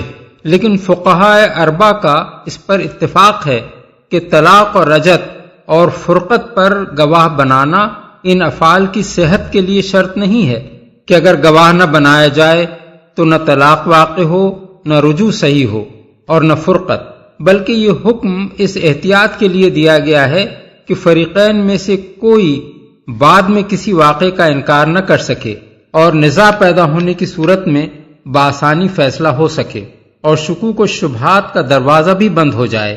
یہ حکم بالکل ایسا ہی ہے جیسے فرمایا وَأَشْهِدُوا إِذَا تَبَايَعْتُمْ، جب تم آپس میں بیع کا کوئی معاملہ طے کرو تو گواہ بنا لو۔ سورہ البقرہ آیت 282۔ اس کا یہ مطلب نہیں ہے کہ بیع پر گواہ بنانا فرض ہے اور اگر گواہ نہ بنایا جائے تو بیع صحیح نہ ہوگی، بلکہ یہ ایک حکیمانہ ہدایت ہے جو نزاعات کا سدباب کرنے کے لیے دی گئی ہے اور اس پر عمل کرنے ہی میں بہتری ہے۔ اسی طرح طلاق اور رجوع کے معاملے میں بھی صحیح بات یہی ہے کہ ان میں سے ہر فعل گواہیوں کے بغیر بھی قانوناً درست ہو جاتا ہے، لیکن احتیاط کا تقاضا یہ ہے کہ جو فعل بھی کیا جائے اسی وقت یا اس کے بعد دو صاحب عدل آدمیوں کو اس پر گواہ بنا لیا جائے۔ آخرت کے دن پر ایمان رکھتا ہو۔ یہ الفاظ خود بتا رہے ہیں کہ اوپر جو ہدایات دی گئی ہیں وہ نصیحت کی حیثیت رکھتی ہیں نہ کہ قانون کی۔ آدمی سنت کے خلاف طلاق دے بیٹھے، عدت کا شمار محفوظ نہ رکھے، بیوی کو بلا عذر معقول گھر سے نکال دے، عدت کے خاتمے پر رجوع کرے تو عورت کو ستانے کے لیے کرے اور رخصت کرے تو لڑائی جھگڑے کے ساتھ کرے، اور طلاق، رجوع، مفارقت کسی چیز پر بھی گواہ نہ بنائے تو اس سے طلاق اور رجوع اور مفارقت کے قانونی نتائج میں کوئی فرق واقع نہ ہوگا۔ البتہ اللہ تعالیٰ کی نصیحت کے خلاف عمل کرنا اس بات کی دلیل ہوگا کہ اس کے دل میں اللہ اور روز آخر پر صحیح ایمان موجود نہیں ہے، جس کی بنا پر اس نے وہ طرز عمل اختیار کیا جو ایک سچے مومن کو اختیار نہ کرنا چاہیے۔ کوئی راستہ پیدا کر دے گا۔ سیاق کلام خود بتا رہا ہے کہ یہاں اللہ تعالیٰ سے ڈرتے ہوئے کام کرنے کا مطلب سنت کے مطابق طلاق دینا، عدت کا ٹھیک ٹھیک حساب رکھنا، بیوی کو گھر سے نہ نکالنا، عدت کے اختتام پر عورت کو روکنا ہو تو نباہ کرنے کی نیت سے رجوع کرنا، اور علیحدگی ہی کرنی ہو تو بھلے آدمیوں کی طرح اس کو رخصت کر دینا، اور طلاق، رجوع یا مفارقت جو بھی ہو اس پر دو عادل آدمیوں کو گواہ بنا لینا ہے۔ اس کے متعلق اللہ تعالیٰ کا ارشاد ہے کہ جو اس طرح تقوی سے کام لے گا اس کے لیے ہم کوئی مخرج یعنی مشکلات سے نکلنے کا راستہ نکال دیں گے۔ اس سے خود بخود یہ مفہوم نکلتا ہے کہ جو شخص ان امور میں تقوی سے کام نہ لے گا وہ اپنے لیے خود ایسی الجھنیں اور مشکلات پیدا کر لے گا جن سے نکلنے کا کوئی راستہ اسے نہ مل سکے گا۔ ان الفاظ پر غور کیا جائے تو صاف محسوس ہوتا ہے کہ جن لوگوں کے نزدیک طلاق بدعی سرے سے واقعی نہیں ہوتی اور جو لوگ بیک وقت یا ایک ہی طہر میں دی ہوئی 3 طلاقوں کو ایک ہی طلاق قرار دیتے ہیں ان کی رائے صحیح نہیں ہے، کیونکہ اگر طلاق بدعی واقعی ہی نہ ہو تو سرے سے کوئی الجھن پیش نہیں آتی جس سے نکلنے کے لیے کسی مخرج کی ضرورت ہو، اور اگر 3 طلاقیں اکٹھی دے بیٹھنے سے ایک ہی طلاق واقع ہوتی ہو تب بھی مخرج کا کوئی سوال پیدا نہیں ہوتا۔ اس صورت میں آخر وہ پیچیدگی کیا ہے جس سے نکلنے کے لیے کسی راستے کی حاجت پیش آئے؟ اس کا گمان بھی نہ چاہتا ہو۔ مراد یہ ہے کہ عدت کے دوران میں متعلقہ بیوی کو گھر میں رکھنا، اس کا خرچ برداشت کرنا اور رخصت کرتے ہوئے اس کو مہر یا متع طلاق دے کر رخصت کرنا بلا شبہ آدمی پر مالی بار ڈالتا ہے۔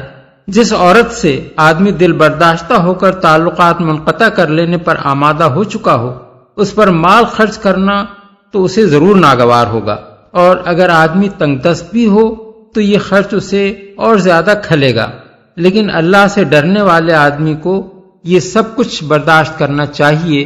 تمہارا دل تنگ ہو تو ہو، اللہ کا ہاتھ رزق دینے کے لیے تنگ نہیں ہے، اس کی ہدایت پر چل کر مال خرچ کرو گے تو وہ ایسے راستوں سے تمہیں رزق دے گا جدھر سے رزق ملنے کا تم گمان بھی نہیں کر سکتے۔ اللہ اپنا کام پورا کر کے رہتا ہے، یعنی کوئی طاقت اللہ کے حکم کو نافذ ہونے سے روکنے والی نہیں ہے۔ واللائي يئسن من المحيض من نسائكم إن ارتبتم فعدتهن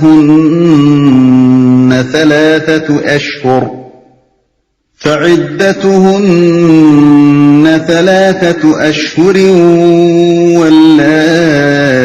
واللائي لم يحضن وَأُولَاتُ الْأَحْمَالِ أَجَلُهُنَّ أَن يضعن حملهن ومن يتق الله يجعل له من امره يسرا۔ اور تمہاری عورتوں میں سے جو حیض سے مایوس ہو چکی ہوں ان کے معاملے میں اگر تم لوگوں کو کوئی شک لاحق ہے تو تمہیں معلوم ہو ان کی عدت 3 مہینے ہے، اور یہی حکم ان کا ہے جنہیں ابھی حیض نہ آیا ہو۔ اور حاملہ عورتوں کی عدت کی حد یہ ہے کہ ان کا وضع حمل ہو جائے۔ جو شخص اللہ سے ڈرے اس کے معاملے میں وہ سہولت پیدا کر دیتا ہے۔ ان کی عدت 3 مہینے ہے۔ یہ ان عورتوں کا حکم ہے جن کو حیض آنا قطعی بند ہو چکا ہو اور کبر سنی کی وجہ سے وہ سن ایاس میں داخل ہو چکی ہوں۔ ان کی عدت اس روز سے شمار ہوگی جس روز انہیں طلاق دی گئی ہو، اور 3 مہینوں سے مراد 3 قمری مہینے ہیں۔ اگر قمری مہینے کے آغاز میں طلاق دی گئی ہو تو بالاتفاق رویت ہلال کے لحاظ سے عدت شمار ہوگی، اور اگر مہینے کے بیچ میں کسی وقت طلاق دی گئی ہو تو امام ابو حنیفہ کے نزدیک 30 دن کا مہینہ قرار دے کر 3 مہینے پورے کرنے ہوں گے۔ بحوالہ بدائع الصنائع۔ رہی وہ عورتیں جن کے حیض میں کسی نوع کی بے قاعدگی ہو، ان کے بارے میں فقہا کے درمیان اختلافات ہیں۔ حضرت سعید بن المسیب کہتے ہیں کہ حضرت عمر نے فرمایا، جس عورت کو طلاق دی گئی ہو پھر 1-2 مرتبہ حیض آنے کے بعد اس کا حیض بند ہو گیا ہو، وہ 9 مہینے انتظار کرے۔ اگر حمل ظاہر ہو جائے تو ٹھیک ہے، ورنہ 9 مہینے گزرنے کے بعد وہ مزید 3 مہینے عدت گزارے، پھر وہ کسی دوسرے شخص سے نکاح کے لیے حلال ہوگی۔ ابن عباس، قتادہ اور اکرمہ کہتے ہیں کہ جس عورت کو سال بھر حیض نہ آیا ہو اس کی عدت 3 مہینے ہے۔ طاؤس کہتے ہیں کہ جس عورت کو سال میں 1 مرتبہ حیض آئے اس کی عدت 3 حیض ہے۔ یہی رائے حضرت عثمان، حضرت علی اور حضرت زید بن ثابت سے مروی ہے۔ امام مالک کی روایت ہے کہ ایک صاحب حبان نامی تھے جنہوں نے اپنی بیوی کو ایسے زمانے میں طلاق دی جبکہ وہ بچے کو دودھ پلا رہی تھیں، اور اس پر 1 سال گزر گیا مگر انہیں حیض نہ آیا۔ پھر وہ صاحب انتقال کر گئے۔ متعلقہ بیوی نے وراثت کا دعویٰ کر دیا۔ حضرت عثمان کے سامنے مقدمہ پیش ہوا۔ انہوں نے حضرت علی اور حضرت زید بن ثابت سے مشورہ طلب کیا۔ دونوں بزرگوں کے مشورے سے حضرت عثمان نے فیصلہ فرمایا کہ عورت وارث ہے۔ دلیل یہ تھی کہ نہ وہ ان عورتوں میں سے ہے جو حیض سے مایوس ہو چکی ہیں، نہ ان لڑکیوں میں سے جن کو ابھی حیض نہیں آیا، لہذا وہ شوہر کے مرنے تک اپنے اس حیض پر تھی جو اسے پہلے آیا تھا اور اس کی عدت باقی تھی۔ حنفیہ کہتے ہیں کہ جس عورت کا حیض بند ہو گیا ہو مگر اس کا بند ہونا سن ایاس کی وجہ سے نہ ہو کہ آئندہ اس کے جاری ہونے کی امید نہ رہے، اس کی عدت یا تو حیض ہی سے ہوگی اگر وہ آئندہ جاری ہو، یا پھر اس عمر کے لحاظ سے ہوگی جس میں عورتوں کو حیض آنا بند ہو جاتا ہے، اور اس عمر کو پہنچنے کے بعد وہ 3 مہینے عدت گزار کر نکاح سے آزاد ہوگی۔ یہی قول امام شافعی، امام ثوری اور امام لیث کا ہے، اور یہی مذہب حضرت علی، حضرت عثمان اور حضرت زید بن ثابت کا ہے۔ امام مالک نے حضرت عمر اور حضرت عبداللہ بن عباس کے قول کو اختیار کیا ہے، اور وہ یہ ہے کہ عورت پہلے 9 مہینے گزارے گی، اگر اس دوران میں حیض جاری نہ ہو تو پھر وہ 3 مہینے اس عورت کی سی عدت گزارے گی جو حیض سے مایوس ہو چکی ہو۔ ابن القاسم نے امام مالک کے مسلک کی توضیح یہ کی ہے کہ 9 مہینے اس روز سے شمار ہوں گے جب آخری مرتبہ اس کا حیض ختم ہوا تھا، نہ کہ اس روز سے جب اسے طلاق دی گئی۔ یہ تمام تفصیلات احکام القرآن للجساس اور بدائع الصنائع للکاسانی سے ماخوذ ہیں۔ امام احمد بن حنبل کا مذہب یہ ہے کہ اگر کوئی عورت جس کی عدت حیض کے اعتبار سے شروع ہوئی تھی عدت کے دوران میں آئسہ ہو جائے تو اسے حیض والی عورتوں کی بجائے آئسہ عورتوں والی عدت گزارنی ہوگی، اور اگر اس کو حیض آنا بند ہو جائے اور معلوم نہ ہو سکے کہ وہ کیوں بند ہو گیا ہے تو پہلے وہ حمل کے شبہ میں 9 مہینے گزارے گی اور پھر اسے 3 مہینے عدت کے پورے کرنے ہوں گے۔ اور اگر یہ معلوم ہو کہ حیض کیوں بند ہوا ہے، مثلا کوئی بیماری ہو یا دودھ پلا رہی ہو یا ایسا ہی کوئی اور سبب ہو، تو وہ اس وقت تک عدت میں رہے گی جب تک یا تو حیض آنا شروع نہ ہو جائے اور عدت حیضوں کے لحاظ سے شمار ہو سکے، یا پھر وہ آئسہ ہو جائے اور آئسہ عورتوں کی سی عدت گزار سکے۔ بحوالہ الانصاف۔ جنہیں ابھی حیض نہ آیا ہو۔ حیض خواہ کمسنی کی وجہ سے نہ آیا ہو یا اس وجہ سے کہ بعض عورتوں کو بہت دیر میں حیض آنا شروع ہوتا ہے، اور شاذ و نادر ایسا بھی ہوتا ہے کہ کسی عورت کو عمر بھر نہیں آتا۔ بہرحال تمام صورتوں میں ایسی عورت کی عدت وہی ہے جو عائسہ عورت کی عدت ہے، یعنی طلاق کے وقت سے 3 مہینے۔ اس جگہ یہ بات ملحوظ رہنی چاہیے کہ قرآن مجید کی تصریح کے مطابق عدت کا سوال اس عورت کے معاملے میں پیدا ہوتا ہے جس سے شوہر خلوت کر چکا ہو، کیونکہ خلوت سے پہلے طلاق کی صورت میں سرے سے کوئی عدت ہے ہی نہیں۔ سورہ الاحزاب آیت 49۔ اس لیے ایسی لڑکیوں کی عدت بیان کرنا جنہیں حیض آنا شروع نہ ہوا ہو، صریحاً اس بات پر دلالت کرتا ہے کہ اس عمر میں نہ صرف لڑکی کا نکاح کر دینا جائز ہے بلکہ شوہر کا اس کے ساتھ خلوت کرنا بھی جائز ہے۔ اب یہ بات ظاہر ہے کہ جس چیز کو قرآن نے جائز قرار دیا ہو اسے ممنوع قرار دینے کا کسی مسلمان کو حق نہیں پہنچتا۔ جس لڑکی کو ایسی حالت میں طلاق دی گئی ہو کہ اسے ابھی حیض آنا شروع نہ ہوا ہو اور پھر عدت کے دوران میں اس کو حیض آ جائے تو وہ پھر اسی حیض سے عدت شروع کرے گی اور اس کی عدت حائضہ عورتوں جیسی ہوگی، ان کا وضع حمل ہو جائے۔ اس امر پر تمام اہل علم کا اجماع ہے کہ مطلقہ حاملہ کی عدت وضع حمل تک ہے، لیکن اس امر میں اختلاف واقع ہو گیا ہے کہ آیا یہی حکم اس عورت کا بھی ہے جس کا شوہر زمانہ حمل میں وفات پا گیا ہو۔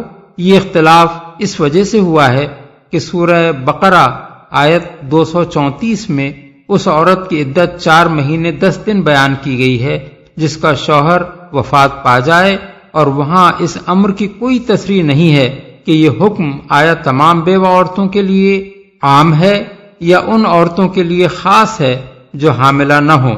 حضرت علی اور حضرت عبداللہ بن عباس ان دونوں آیتوں کو ملا کر یہ استنباط کرتے ہیں کہ حاملہ مطلقہ کی عدت تو وضع حمل تک ہی ہے، مگر بیوہ حاملہ کی عدت آخر الاجلین ہے، یعنی مطلقہ کی عدت اور حاملہ کی عدت میں سے جو زیادہ طویل ہو وہی اس کی عدت ہے۔ مثلا اگر اس کا بچہ 4 مہینے 10 دن سے پہلے پیدا ہو جائے تو اسے 4 مہینے 10 دن پورے ہونے تک عدت گزارنی ہوگی، اور اگر اس کا وضع حمل اس وقت تک نہ ہو تو پھر اس کی عدت اس وقت پوری ہوگی جب وضع حمل ہو جائے۔ یہی مذہب امامیہ کا ہے۔ حضرت عبداللہ بن مسعود کہتے ہیں کہ سورہ طلاق کی یہ آیت سورہ بقرہ کی آیت کے بعد نازل ہوئی ہے، اس لیے بعد کے حکم نے پہلی آیت کے حکم کو غیر حاملہ بیوہ کے لیے خاص کر دیا ہے اور ہر حاملہ کی عدت وضع حمل تک مقرر کر دی ہے، خواہ وہ مطلقہ ہو یا بیوہ۔ اس مسلک کی روح سے عورت کا وضع حمل چاہے شوہر کی وفات کے فوراً بعد ہو جائے یا 4 مہینے 10 دن سے زیادہ طول کھینچے، بہرحال بچہ پیدا ہوتے ہی وہ عدت سے باہر ہو جائے گی۔ اس مسلک کی تائید حضرت ابی بن کعب کی یہ روایت کرتی ہے کہ وہ فرماتے ہیں جب سورہ طلاق کی یہ آیت نازل ہوئی تو میں نے رسول اللہ صلی اللہ علیہ وسلم سے پوچھا کیا یہ مطلقہ اور بیوہ دونوں کے لیے ہے؟ حضور نے جواب دیا ہاں۔ دوسری روایت میں حضور نے مزید تصریح فرمائی اجل کل حامل ان تضع ما فی بطنہا، یعنی ہر حاملہ عورت کی عدت کی مدت اس کے وضع حمل تک ہے۔ بحوالہ ابن جریر، ابن ابی حاتم، ابن حجر کہتے ہیں کہ اگرچہ اس کی سند میں کلام کی گنجائش ہے لیکن چونکہ یہ متعدد سندوں سے نقل ہوئی ہے اس لیے ماننا پڑتا ہے کہ اس کی کوئی اصل ضرور ہے۔ اس سے بھی زیادہ بڑھ کر اس کی مضبوط تائید سبیعہ اسلمیہ کے واقعے سے ہوتی ہے، جو رسول اللہ صلی اللہ علیہ وسلم کے عہد مبارک میں پیش آیا۔ وہ بحالت حمل بیوہ ہوئی تھیں اور شوہر کی وفات کے چند روز بعد، بعض روایات میں 30 دن، بعض میں 23 دن، بعض میں 25 دن، بعض میں 40 دن اور بعض میں 35 دن بیان ہوئے ہیں، ان کا وضع حمل ہو گیا تھا۔ حضور سے ان کے معاملے میں فتویٰ پوچھا گیا تو آپ نے ان کو نکاح کی اجازت دے دی۔ اس واقعے کو بخاری اور مسلم نے کئی طریقوں سے حضرت ام سلمہ سے روایت کیا ہے۔ اسی واقعے کو بخاری، مسلم، امام احمد، ابو داؤد، نسائی اور ابن ماجہ نے مختلف سندوں کے ساتھ حضرت مسور بن مخرمہ سے بھی روایت کیا ہے۔ مسلم نے خود سبیعہ اسلمیہ کا یہ بیان نقل کیا ہے کہ میں حضرت سعد بن خولہ کی بیوی تھی۔ حجۃ الوداع کے زمانے میں میرے شوہر کا انتقال ہو گیا جبکہ میں حاملہ تھی۔ وفات کے چند روز بعد میرے ہاں بچہ پیدا ہو گیا۔ ایک صاحب نے کہا کہ تم 4 مہینے 10 دن سے پہلے نکاح نہیں کر سکتی۔ میں نے جا کر رسول اللہ صلی اللہ علیہ وسلم سے پوچھا تو آپ نے فتویٰ دیا کہ تم وضع حمل ہوتے ہی حلال ہو چکی ہو، اب چاہو تو دوسرا نکاح کر سکتی ہو۔ اس روایت کو بخاری نے بھی مختصراً نقل کیا ہے۔ صحابہ کی کثیر تعداد سے یہی مسلک منقول ہے۔ امام مالک، امام شافعی، عبدالرزاق، ابن ابی شیبہ اور ابن المنذر نے روایت نقل کی ہے کہ حضرت عبداللہ بن عمر سے حاملہ بیوہ کا مسئلہ پوچھا گیا تو انہوں نے کہا اس کی عدت وضع حمل تک ہے۔ اس پر انصار میں سے ایک صاحب بولے کہ حضرت عمر نے تو یہاں تک کہا تھا کہ اگر شوہر ابھی دفن بھی نہ ہوا ہو بلکہ اس کی لاش اس کے بستر پر ہی ہو اور اس کی بیوی کے ہاں بچہ ہو جائے تو وہ دوسرے نکاح کے لیے حلال ہو جائے گی۔ یہی رائے حضرت ابو ہریرہ، حضرت ابو مسعود بدری اور حضرت عائشہ کی ہے، اور اسی کو ائمہ اربعہ اور دوسرے اکابر فقہا نے اختیار کیا ہے۔ شافعیہ کہتے ہیں کہ اگر حاملہ کے پیٹ میں 1 سے زیادہ بچے ہوں تو آخری بچے کی ولادت پر عدت ختم ہوگی، بچہ خواہ مردہ ہی پیدا ہو، اس کی ولادت سے عدت ختم ہو جائے گی۔ اسقاط حمل کی صورت میں اگر دائیاں اپنے فن کی روح سے یہ کہیں کہ یہ محض خون کا لوتھڑا نہ تھا بلکہ اس میں آدمی کی صورت پائی جاتی تھی، یا یہ رسولی نہ تھی بلکہ آدمی کی اصل تھی، تو ان کا قول قبول کیا جائے گا اور عدت ختم ہو جائے گی۔ بحوالہ مغنی المحتاج۔ حنابلہ اور حنفیہ کا مسلک بھی اس کے قریب قریب ہے، مگر اسقاط کے معاملے میں ان کا مذہب یہ ہے کہ جب تک انسانی بناوٹ ظاہر نہ پائی جائے، محض دائیوں کے اس بیان پر کہ یہ آدمی ہی کی اصل ہے اعتماد نہیں کیا جائے گا اور اس سے عدت ختم نہ ہوگی۔ بحوالہ بدائع الصنائع الانصاف۔ لیکن موجودہ زمانے میں طبی تحقیقات کے ذریعے سے یہ معلوم کرنے میں کوئی مشکل پیش نہیں آ سکتی کہ جو چیز ساقط ہوئی ہے وہ واقعی انسانی حمل کی نوعیت رکھتی تھی یا کسی رسولی یا جمے ہوئے خون کی قسم سے تھی۔ اس لیے اب جہاں ڈاکٹروں سے رائے حاصل کرنا ممکن ہو وہاں یہ فیصلہ بآسانی کیا جا سکتا ہے کہ جس چیز کو اسقاط حمل کہا جاتا ہے وہ واقعی اسقاط تھا یا نہیں اور اس سے عدت ختم ہوئی یا نہیں۔ البتہ جہاں ایسی طبی تحقیق ممکن نہ ہو وہاں حنابلہ اور حنفیہ کا مسلک ہی زیادہ مبنی بر احتیاط ہے اور جاہل دائیوں پر اعتماد کرنا مناسب نہیں ہے۔ ذلك امر الله انزله اليكم ومن يتق الله يكفر عنه سيئاته ويعظم له اجرا۔ یہ اللہ کا حکم ہے جو اس نے تمہاری طرف نازل کیا ہے۔ جو اللہ سے ڈرے گا اللہ اس کی برائیوں کو اس سے دور کر دے گا اور اس کو بڑا اجر دے گا۔ یہ اگرچہ ایک عمومی نصیحت ہے جس کا اطلاق انسانی زندگی کے تمام حالات پر ہوتا ہے، لیکن اس خاص سیاق و سباق میں اسے ارشاد فرمانے کا مقصد مسلمانوں کو خبردار کرنا ہے کہ اوپر جو احکام بیان کیے گئے ہیں ان سے خواہ تمہارے اوپر کتنی ہی ذمہ داریوں کا بوجھ پڑتا ہو، بہرحال خدا سے ڈرتے ہوئے ان کی پیروی کرو۔ اللہ تمہارے کام آسان کرے گا، تمہارے گناہ معاف کرے گا اور تمہیں بڑا اجر دے گا۔ ظاہر ہے کہ جن متعلقہ عورتوں کی عدت 3 مہینے مقرر کی گئی ہے، ان کا زمانہ عدت ان عورتوں کی بنسبت طویل تر ہوگا جن کی عدت 3 حیض مقرر کی گئی ہے، اور حاملہ عورت کا زمانہ عدت تو اس سے بھی کئی مہینے زیادہ ہو سکتا ہے۔ اس پورے زمانے میں عورت کی سکونت، اس کے نفقے کی ذمہ داری اٹھانا، جبکہ آدمی اسے چھوڑ دینے کا ارادہ کر چکا ہو، لوگوں کو ناقابل برداشت بار محسوس ہوگا۔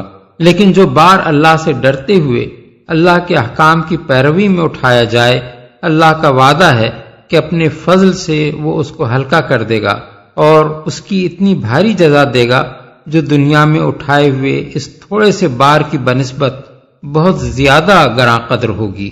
اسکنوہن من حیث سکنتم من وجدکم ولا تضاروہن لتضیقوا علیہن وَإِن كُنَّ أُولَاتِ حَمْلٍ فَأَنفِقُوا عَلَيْهِنَّ حَتَّى يَضَعْنَ حَمْلَهُنَّ فَإِنْ أَرْضَعْنَ لَكُمْ فَآتُوهُنَّ أُجُورَهُنَّ وَأْتَمِرُوا بَيْنَكُمْ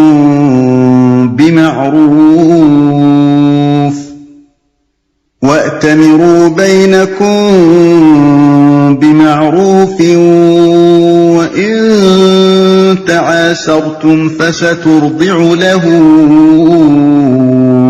أخرى۔ ان کو زمانہ عدت میں اسی جگہ رکھو جہاں تم رہتے ہو، جیسی کچھ بھی جگہ تمہیں میسر ہو، اور انہیں تنگ کرنے کے لیے ان کو نہ ستاؤ، اور اگر وہ حاملہ ہوں تو ان پر اس وقت تک خرچ کرتے رہو جب تک ان کا وضع حمل نہ ہو جائے۔ پھر اگر وہ تمہارے لیے بچے کو دودھ پلائیں تو ان کی اجرت انہیں دو، اور بھلے طریقے سے اجرت کا معاملہ باہمی گفت و شنید سے طے کر لو۔ لیکن اگر تم نے اجرت طے کرنے میں ایک دوسرے کو تنگ کیا تو بچے کو کوئی اور عورت دودھ پلا لے گی۔ ان کو نہ ستاؤ۔ اس امر میں تمام فقہا کا اتفاق ہے کہ متعلقہ کو اگر رجعی طلاق دی گئی ہو تو شوہر پر اس کی سکونت اور اس کے نفقے کی ذمہ داری عائد ہوتی ہے، اور اس امر پر بھی اتفاق ہے کہ اگر عورت حاملہ ہو تو خواہ اسے رجعی طلاق دی گئی ہو یا قطعی طور پر الگ کر دینے والی، بہرحال اس کے وضع حمل تک اس کی سکونت اور اس کے نفقے کا ذمہ دار شوہر ہوگا۔ اس کے بعد اختلاف اس امر میں ہوا ہے کہ آیا غیر حاملہ متعلقہ مقطوطہ، یعنی جسے قطعی طور پر الگ کر دینے والی طلاق دی گئی ہو، سکونت اور نفقہ دونوں کی حقدار ہے یا صرف سکونت کا حق رکھتی ہے، یا دونوں میں سے کسی کی بھی حقدار نہیں ہے؟ ایک گروہ کہتا ہے کہ وہ سکونت اور نفقہ دونوں کی حقدار ہے۔ یہ رائے حضرت عمر، حضرت عبداللہ بن مسعود، حضرت علی بن حسین یعنی امام زین العابدین، قاضی شریح اور ابراہیم نخعی کی ہے۔ اسی کو حنفیہ نے اختیار کیا ہے، اور امام سفیان ثوری اور حسن بن صالح کا بھی یہی مذہب ہے۔ اس کی تائید دارقطنی کی اس حدیث سے ہوتی ہے جس میں حضرت جابر بن عبداللہ بیان کرتے ہیں کہ رسول اللہ صلی اللہ علیہ وسلم نے فرمایا، المطلقۃ ثلاثا لہا السکنہ والنفقہ۔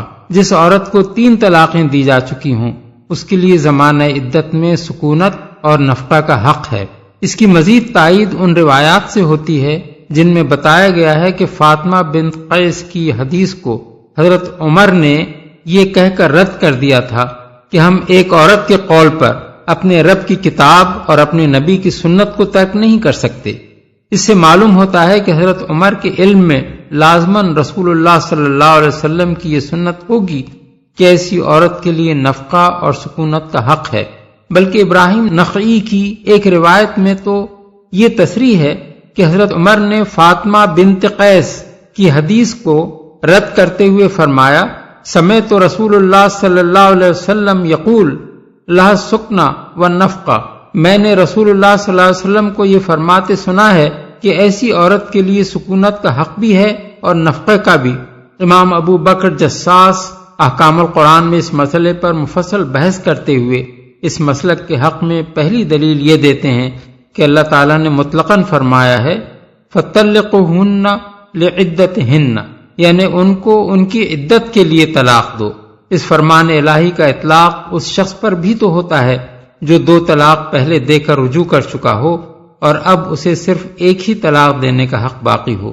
دوسری دلیل ان کی یہ ہے کہ رسول اللہ صلی اللہ علیہ وسلم نے طلاق دینے کا جب یہ طریقہ بتایا کہ آدمی یا تو ایسے طہر میں طلاق دے جس میں مباشرت نہ کی گئی ہو، یا ایسی حالت میں طلاق دے جبکہ عورت کا حاملہ ہونا ظاہر ہو چکا ہو، تو اس میں آپ نے پہلی، دوسری یا آخری طلاق کے درمیان کوئی فرق نہیں کیا۔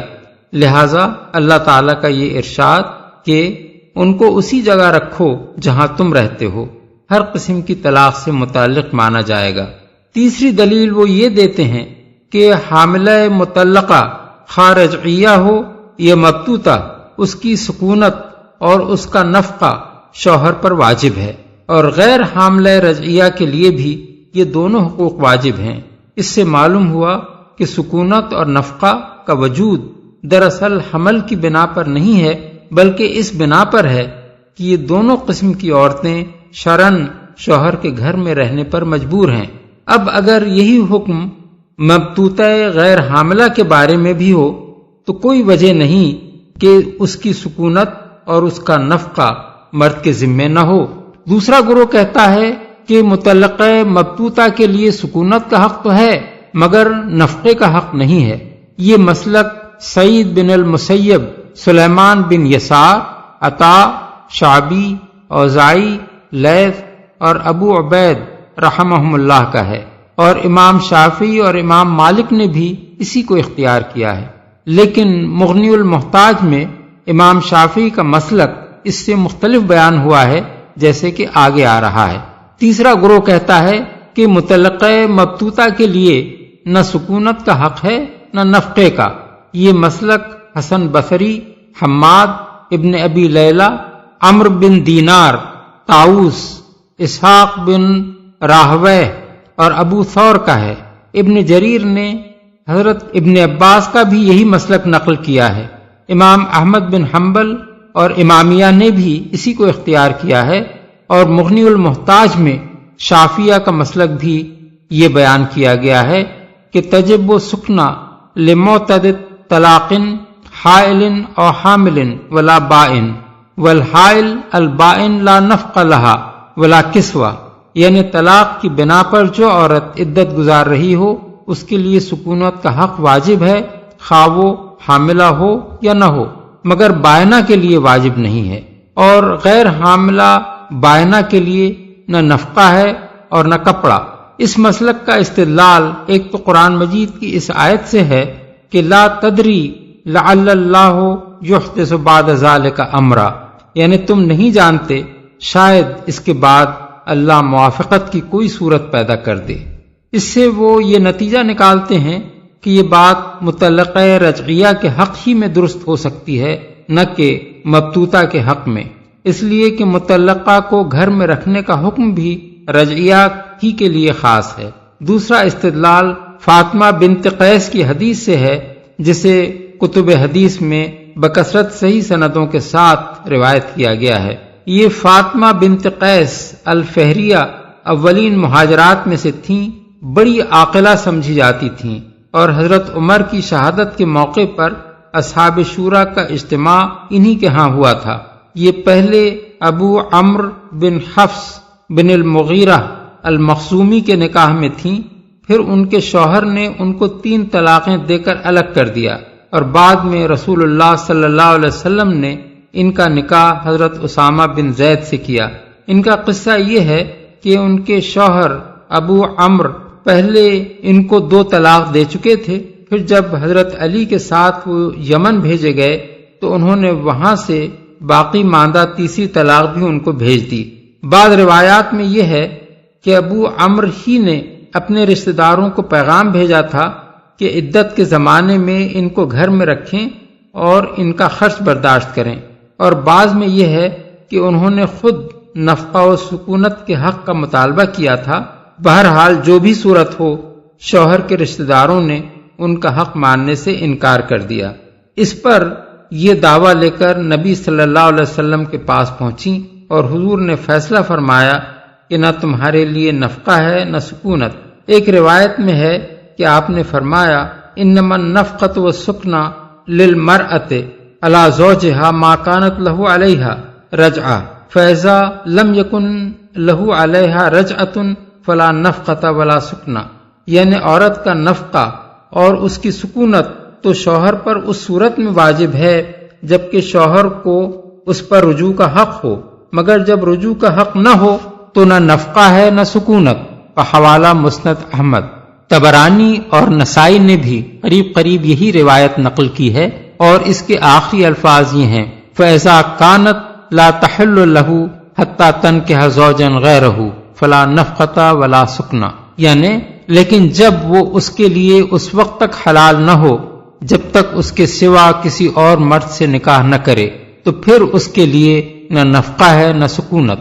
یہ حکم بیان کرنے کے بعد حضور نے ان کو پہلے ام شریک کے گھر میں عدت گزارنے کا حکم دیا اور بعد میں فرمایا کہ تم ابن ام مکتوم کے ہاں رہو۔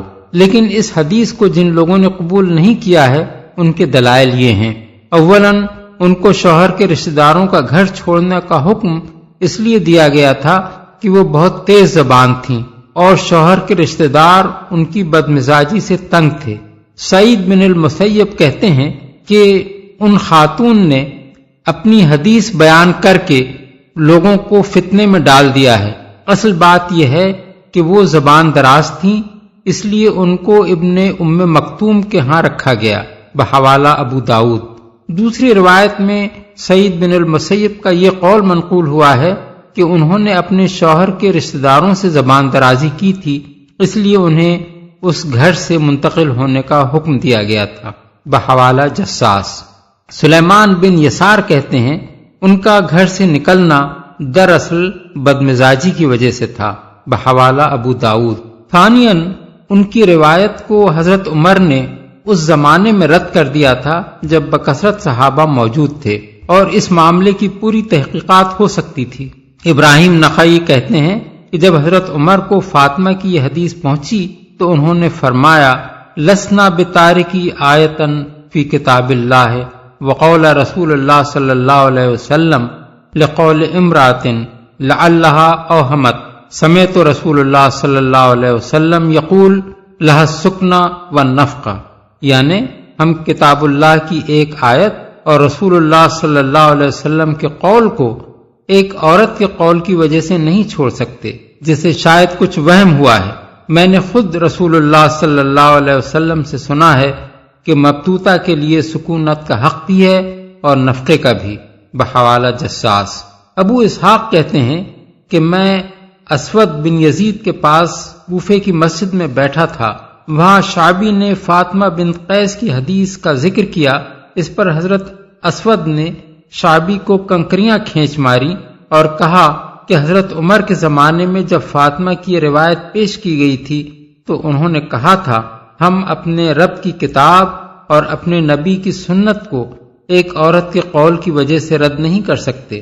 معلوم نہیں اس نے یاد رکھا یا بھول گئی، اس کے لیے نفقہ اور سکونت ہے۔ اللہ کا حکم ہے لا تخرجوہن من بیوتہن۔ یہ روایت با اختلاف الفاظ مسلم، ابو داؤد، ترمذی اور نسائی میں منقول ہوئی ہے۔ ثالثاً مروان کے زمانہ حکومت میں جب متعلقہ مبتوتہ کے متعلق ایک نزاع چل پڑی تھی، حضرت عائشہ نے فاطمہ بن قیس کی روایت پر سخت اعتراضات کیے تھے۔ قاسم بن محمد کہتے ہیں کہ میں نے حضرت عائشہ سے پوچھا کیا آپ کو فاطمہ کا قصہ معلوم نہیں ہے؟ انہوں نے جواب دیا فاطمہ کی حدیث کا ذکر نہ کرو تو اچھا ہے۔ بحوالہ بخاری۔ بخاری نے دوسری روایت جو نقل کی ہے اس میں حضرت عائشہ کے الفاظ یہ ہیں فاطمہ کو کیا ہو گیا ہے، وہ خدا سے ڈرتی نہیں؟ تیسری روایت میں حضرت عروہ بن زبیر کہتے ہیں کہ حضرت عائشہ نے فرمایا فاطمہ کے لیے یہ حدیث بیان کرنے میں کوئی بھلائی نہیں ہے۔ حضرت عروہ ایک اور روایت میں بیان کرتے ہیں کہ حضرت عائشہ نے فاطمہ پر سخت ناراضی کا اظہار فرمایا اور کہا وہ دراصل ایک خالی مکان میں تھیں جہاں کوئی مونس نہ تھا، اس لیے ان کی سلامتی کی خاطر حضور نے ان کو گھر بدل دینے کی ہدایت فرمائی تھی۔ رابعاً، ان خاتون کا نکاح بعد میں اسامہ بن زید سے ہوا تھا، اور محمد بن اسامہ کہتے ہیں کہ جب کبھی فاطمہ اس حدیث کا ذکر کرتی، میرے والد جو چیز بھی ان کے ہاتھ لگتی اٹھا کر ان پر دے مارتے تھے۔ بحوالہ جساس۔ ظاہر ہے کہ حضرت اسامہ کے علم میں سنت اس کے خلاف نہ ہوتی تو اس حدیث کی روایت پر اتنی ناراضی کا اظہار نہیں کر سکتے تھے جب تک ان کا وضع حمل نہ ہو جائے۔ یہ امر متفق علیہ ہے کہ متعلقہ خواہ رجعیہ ہو یا مبتوتہ اگر حاملہ ہو تو وضع حمل تک اس کی سکونت اور اس کے نفقے کا ذمہ دار شوہر ہے۔ البتہ اختلاف اس صورت میں ہے جبکہ حاملہ کا شوہر مر گیا ہو، قطع نظر اس کے کہ وہ طلاق دینے کے بعد مرا ہو یا اس نے کوئی طلاق نہ دی ہو اور عورت زمانہ حمل میں بیوہ ہو گئی ہو۔ اس معاملے میں فقہا کے مسالک یہ ہیں۔ نمبر 1، حضرت علی اور حضرت عبداللہ بن مسعود کا قول ہے کہ شوہر کے مجموعی ترکے میں اس کا نفقہ واجب ہے۔ حضرت عبداللہ بن عمر، قاضی شریح، ابو العالیہ شعبی اور ابراہیم نخعی سے بھی یہی قول منقول ہے، اور حضرت عبداللہ بن عباس کا بھی ایک قول اسی کی تائید میں ہے۔ بحوالہ آلوسی جساس۔ نمبر 2، ابن جریر نے حضرت عبداللہ بن عباس کا دوسرا قول یہ نقل کیا ہے۔ نمبر 2، ابن جریر نے حضرت عبداللہ بن عباس کا دوسرا قول یہ نقل کیا ہے کہ اس پر اس کے پیٹ کے بچے کے حصے میں سے خرچ کیا جائے اگر میت نے کوئی میراث چھوڑی ہو، اور اگر میراث نہ چھوڑی ہو تو میت کے وارثوں کو اس پر خرچ کرنا چاہیے، کیونکہ اللہ تعالیٰ نے فرمایا ہے وَعَلَى الْوَارِثِ مِثْلُ ذَلِكَ، سورہ البقرہ آیت 233۔ نمبر 3، حضرت جابر بن عبداللہ، حضرت عبداللہ بن الزبیر، حضرت حسن بصری، حضرت سعید بن المسیب اور حضرت عطا بن ابی رباح کہتے ہیں کہ متوفی شوہر کے مال میں اس کے لیے کوئی نفقہ نہیں ہے۔ حضرت عبداللہ بن عباس سے بھی ایک تیسرا قول یہی منقول ہوا ہے۔ بحوالہ جساس۔ اس کا مطلب یہ ہے کہ شوہر کے ترکے میں سے اس کو جو میراث کا حصہ ملا ہو اس سے وہ اپنا خرچ پورا کر سکتی ہے، لیکن شوہر کے مجموعی ترکے پر اس کا نفقہ عائد نہیں ہوتا جس کا بار تمام وارثوں پر پڑے۔ نمبر 4، ابن ابی لیلہ کہتے ہیں کہ اس کا نفقہ متوفی شوہر کے مال میں اسی طرح واجب ہے جس طرح اس کے مال میں کسی کا قرض واجب ہوتا ہے۔ بحوالہ جساس، یعنی مجموعی ترکے میں سے جس طرح قرض ادا کیا جاتا ہے اسی طرح اس کا نفقہ بھی ادا کیا جائے۔ نمبر 5، امام ابو حنیفہ، امام ابو یوسف، امام محمد اور امام ظفر کہتے ہیں کہ میت کے مال میں اس کے لیے نہ سکونت کا حق ہے نہ نفقے کا، کیونکہ موت کے بعد میت کی کوئی ملکیت ہی نہیں ہے، اس کے بعد تو وہ وارثوں کا مال ہے، ان کے مال میں حاملہ بیوہ کا نفقہ کیسے واجب ہو سکتا ہے۔ بحوالہ ہدایہ جساس۔ یہی مسلک امام احمد بن حنبل کا ہے۔ بحوالہ الانصاف۔ نمبر 6، امام شافعی کہتے ہیں کہ اس کے لیے کوئی نفقہ نہیں ہے، البتہ اسے سکونت کا حق ہے۔ بحوالہ مغنی المحتاج۔ ان کا استدلال حضرت ابو سعید خدری کی بہن فرائع بنت مالک کے اس واقعے سے ہے کہ ان کے شوہر جب قتل کر دیے گئے تو رسول اللہ صلی اللہ علیہ وسلم نے ان کو حکم دیا کہ شوہر کے گھر ہی میں عدت گزاریں۔ بحوالہ ابو داؤد، نسائی، ترمذی۔ مزید برآں ان کا استدلال دارقطنی کی اس روایت سے ہے کہ حضور نے فرمایا لیس للحامل المتوفی عنہا زوجہا نفقہ، یعنی بیوہ حاملہ کے لیے کوئی نفقہ نہیں ہے۔ یہی مسلک امام مالک کا بھی ہے۔ حاشیۃ الدسوقی۔ گفت و شنید سے طے کر لو۔ اس ارشاد سے کئی اہم باتیں معلوم ہوئیں۔ ایک یہ کہ عورت اپنے دودھ کی مالک ہے، ورنہ ظاہر ہے کہ وہ اس کی اجرت لینے کی مجاز نہیں ہو سکتی تھی، دوسرے یہ کہ جب وہ وضع حمل ہوتے ہی اپنے سابق شوہر کے نکاح سے باہر ہو گئی تو بچے کو دودھ پلانے پر وہ قانوناً مجبور نہیں ہے، بلکہ باپ اگر اس سے دودھ پلوانا چاہے اور وہ بھی راضی ہو تو وہ اسے دودھ پلائے گی اور اس پر اجرت لینے کی حقدار ہوگی۔ تیسرے یہ کہ باپ بھی قانوناً مجبور نہیں ہے کہ بچے کی ماں ہی سے اس کو دودھ پلوائے۔ چوتھے یہ کہ بچے کا نفقہ باپ پر عائد ہوتا ہے۔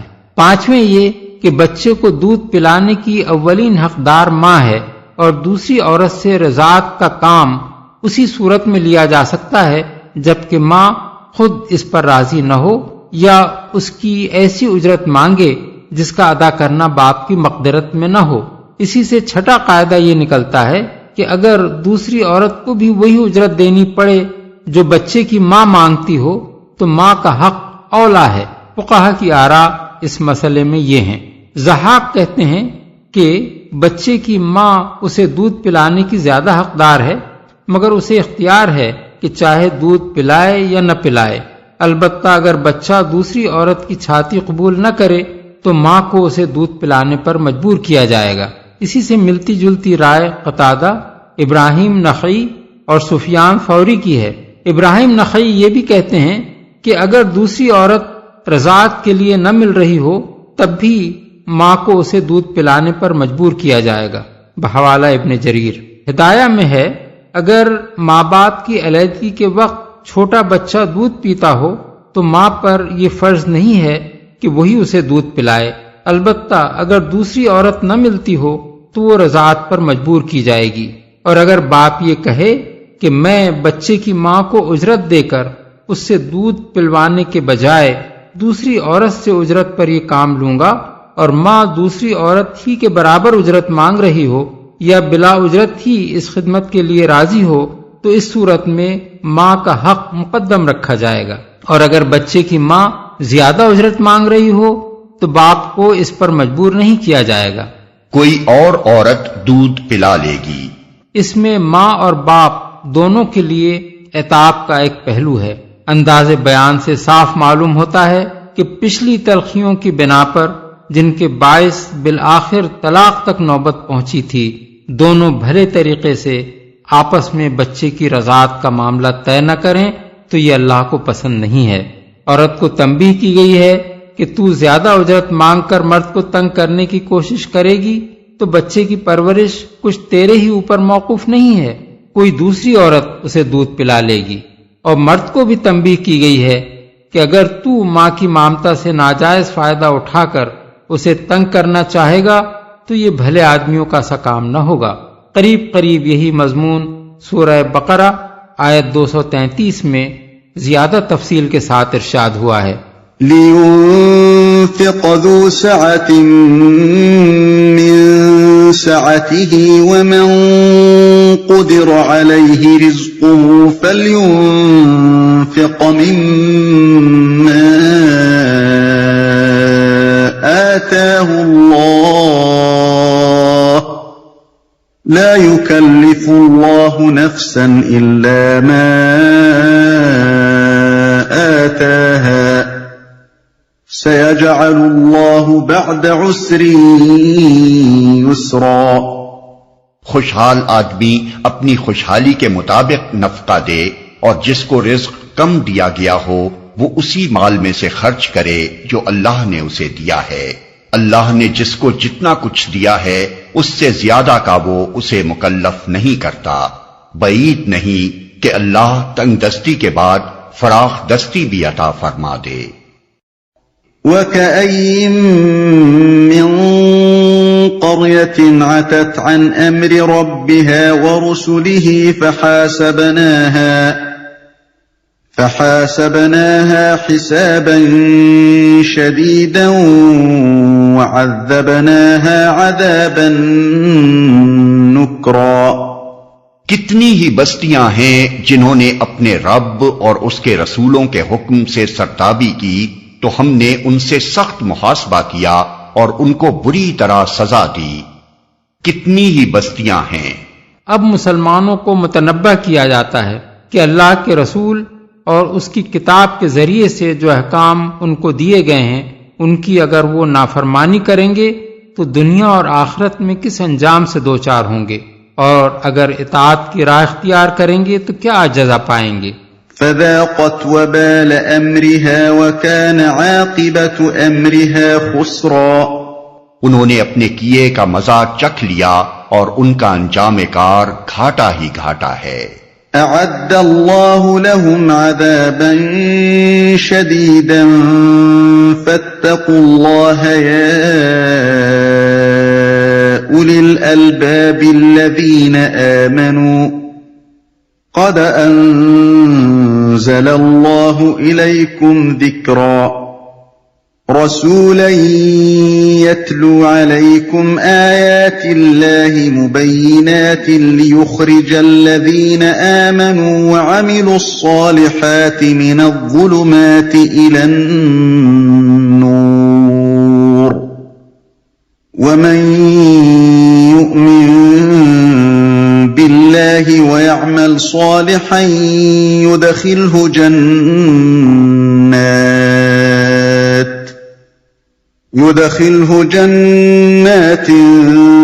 تجري من تحتها الأنهار خالدين فيها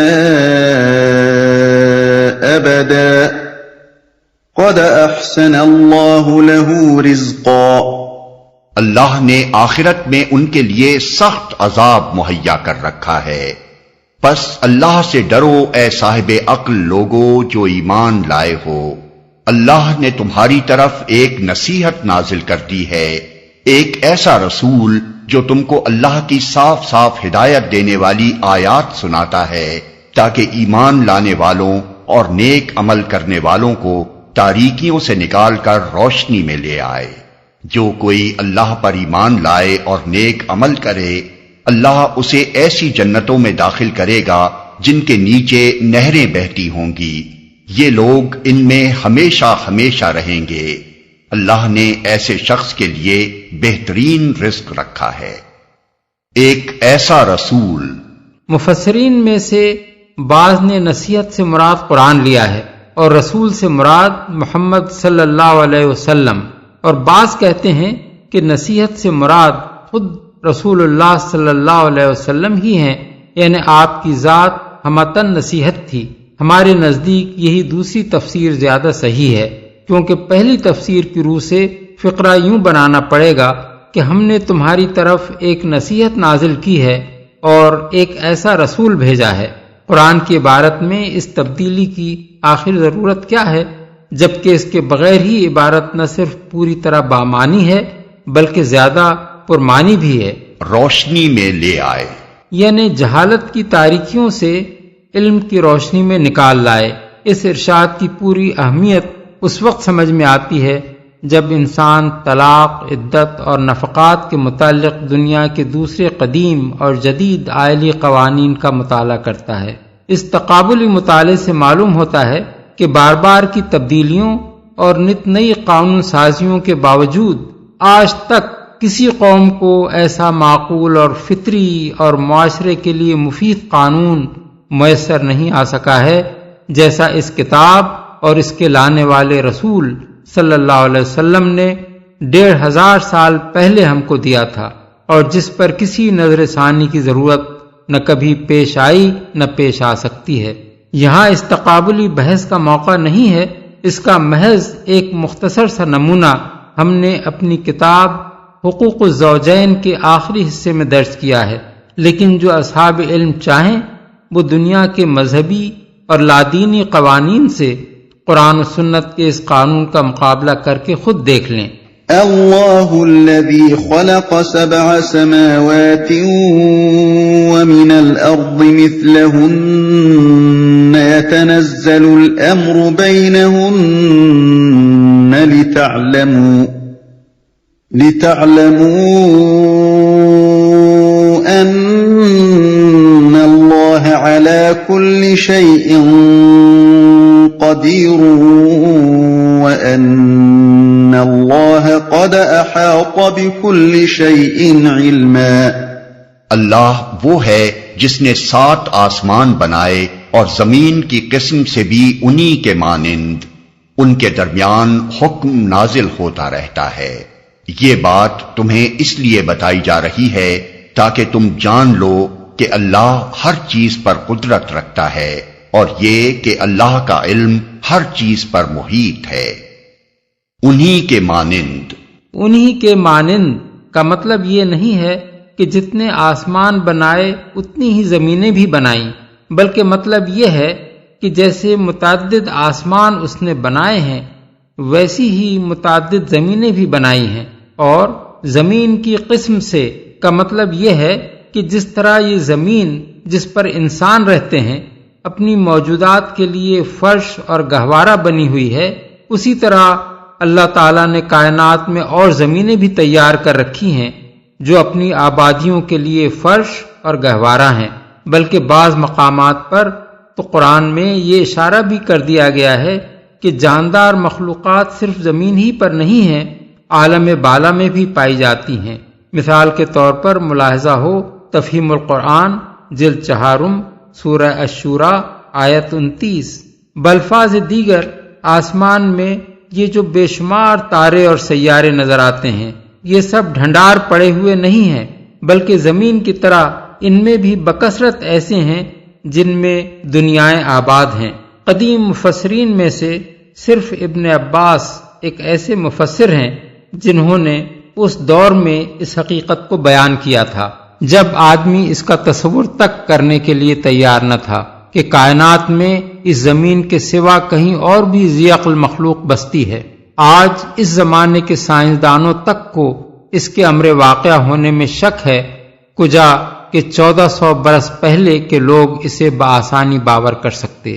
اسی لیے ابن عباس رضی اللہ عنہ عام لوگوں کے سامنے یہ بات کہتے ہوئے ڈرتے تھے کہ کہیں اس سے لوگوں کے ایمان متزلزل نہ ہو جائیں۔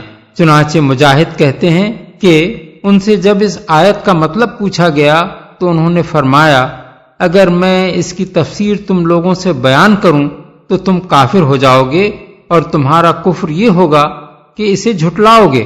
قریب قریب یہی بات سعید بن جبیر سے بھی منقول ہے کہ ابن عباس نے فرمایا، کیا بھروسہ کیا جا سکتا ہے کہ اگر میں تمہیں اس کا مطلب بتاؤں تو تم کافر نہ ہو جاؤ گے؟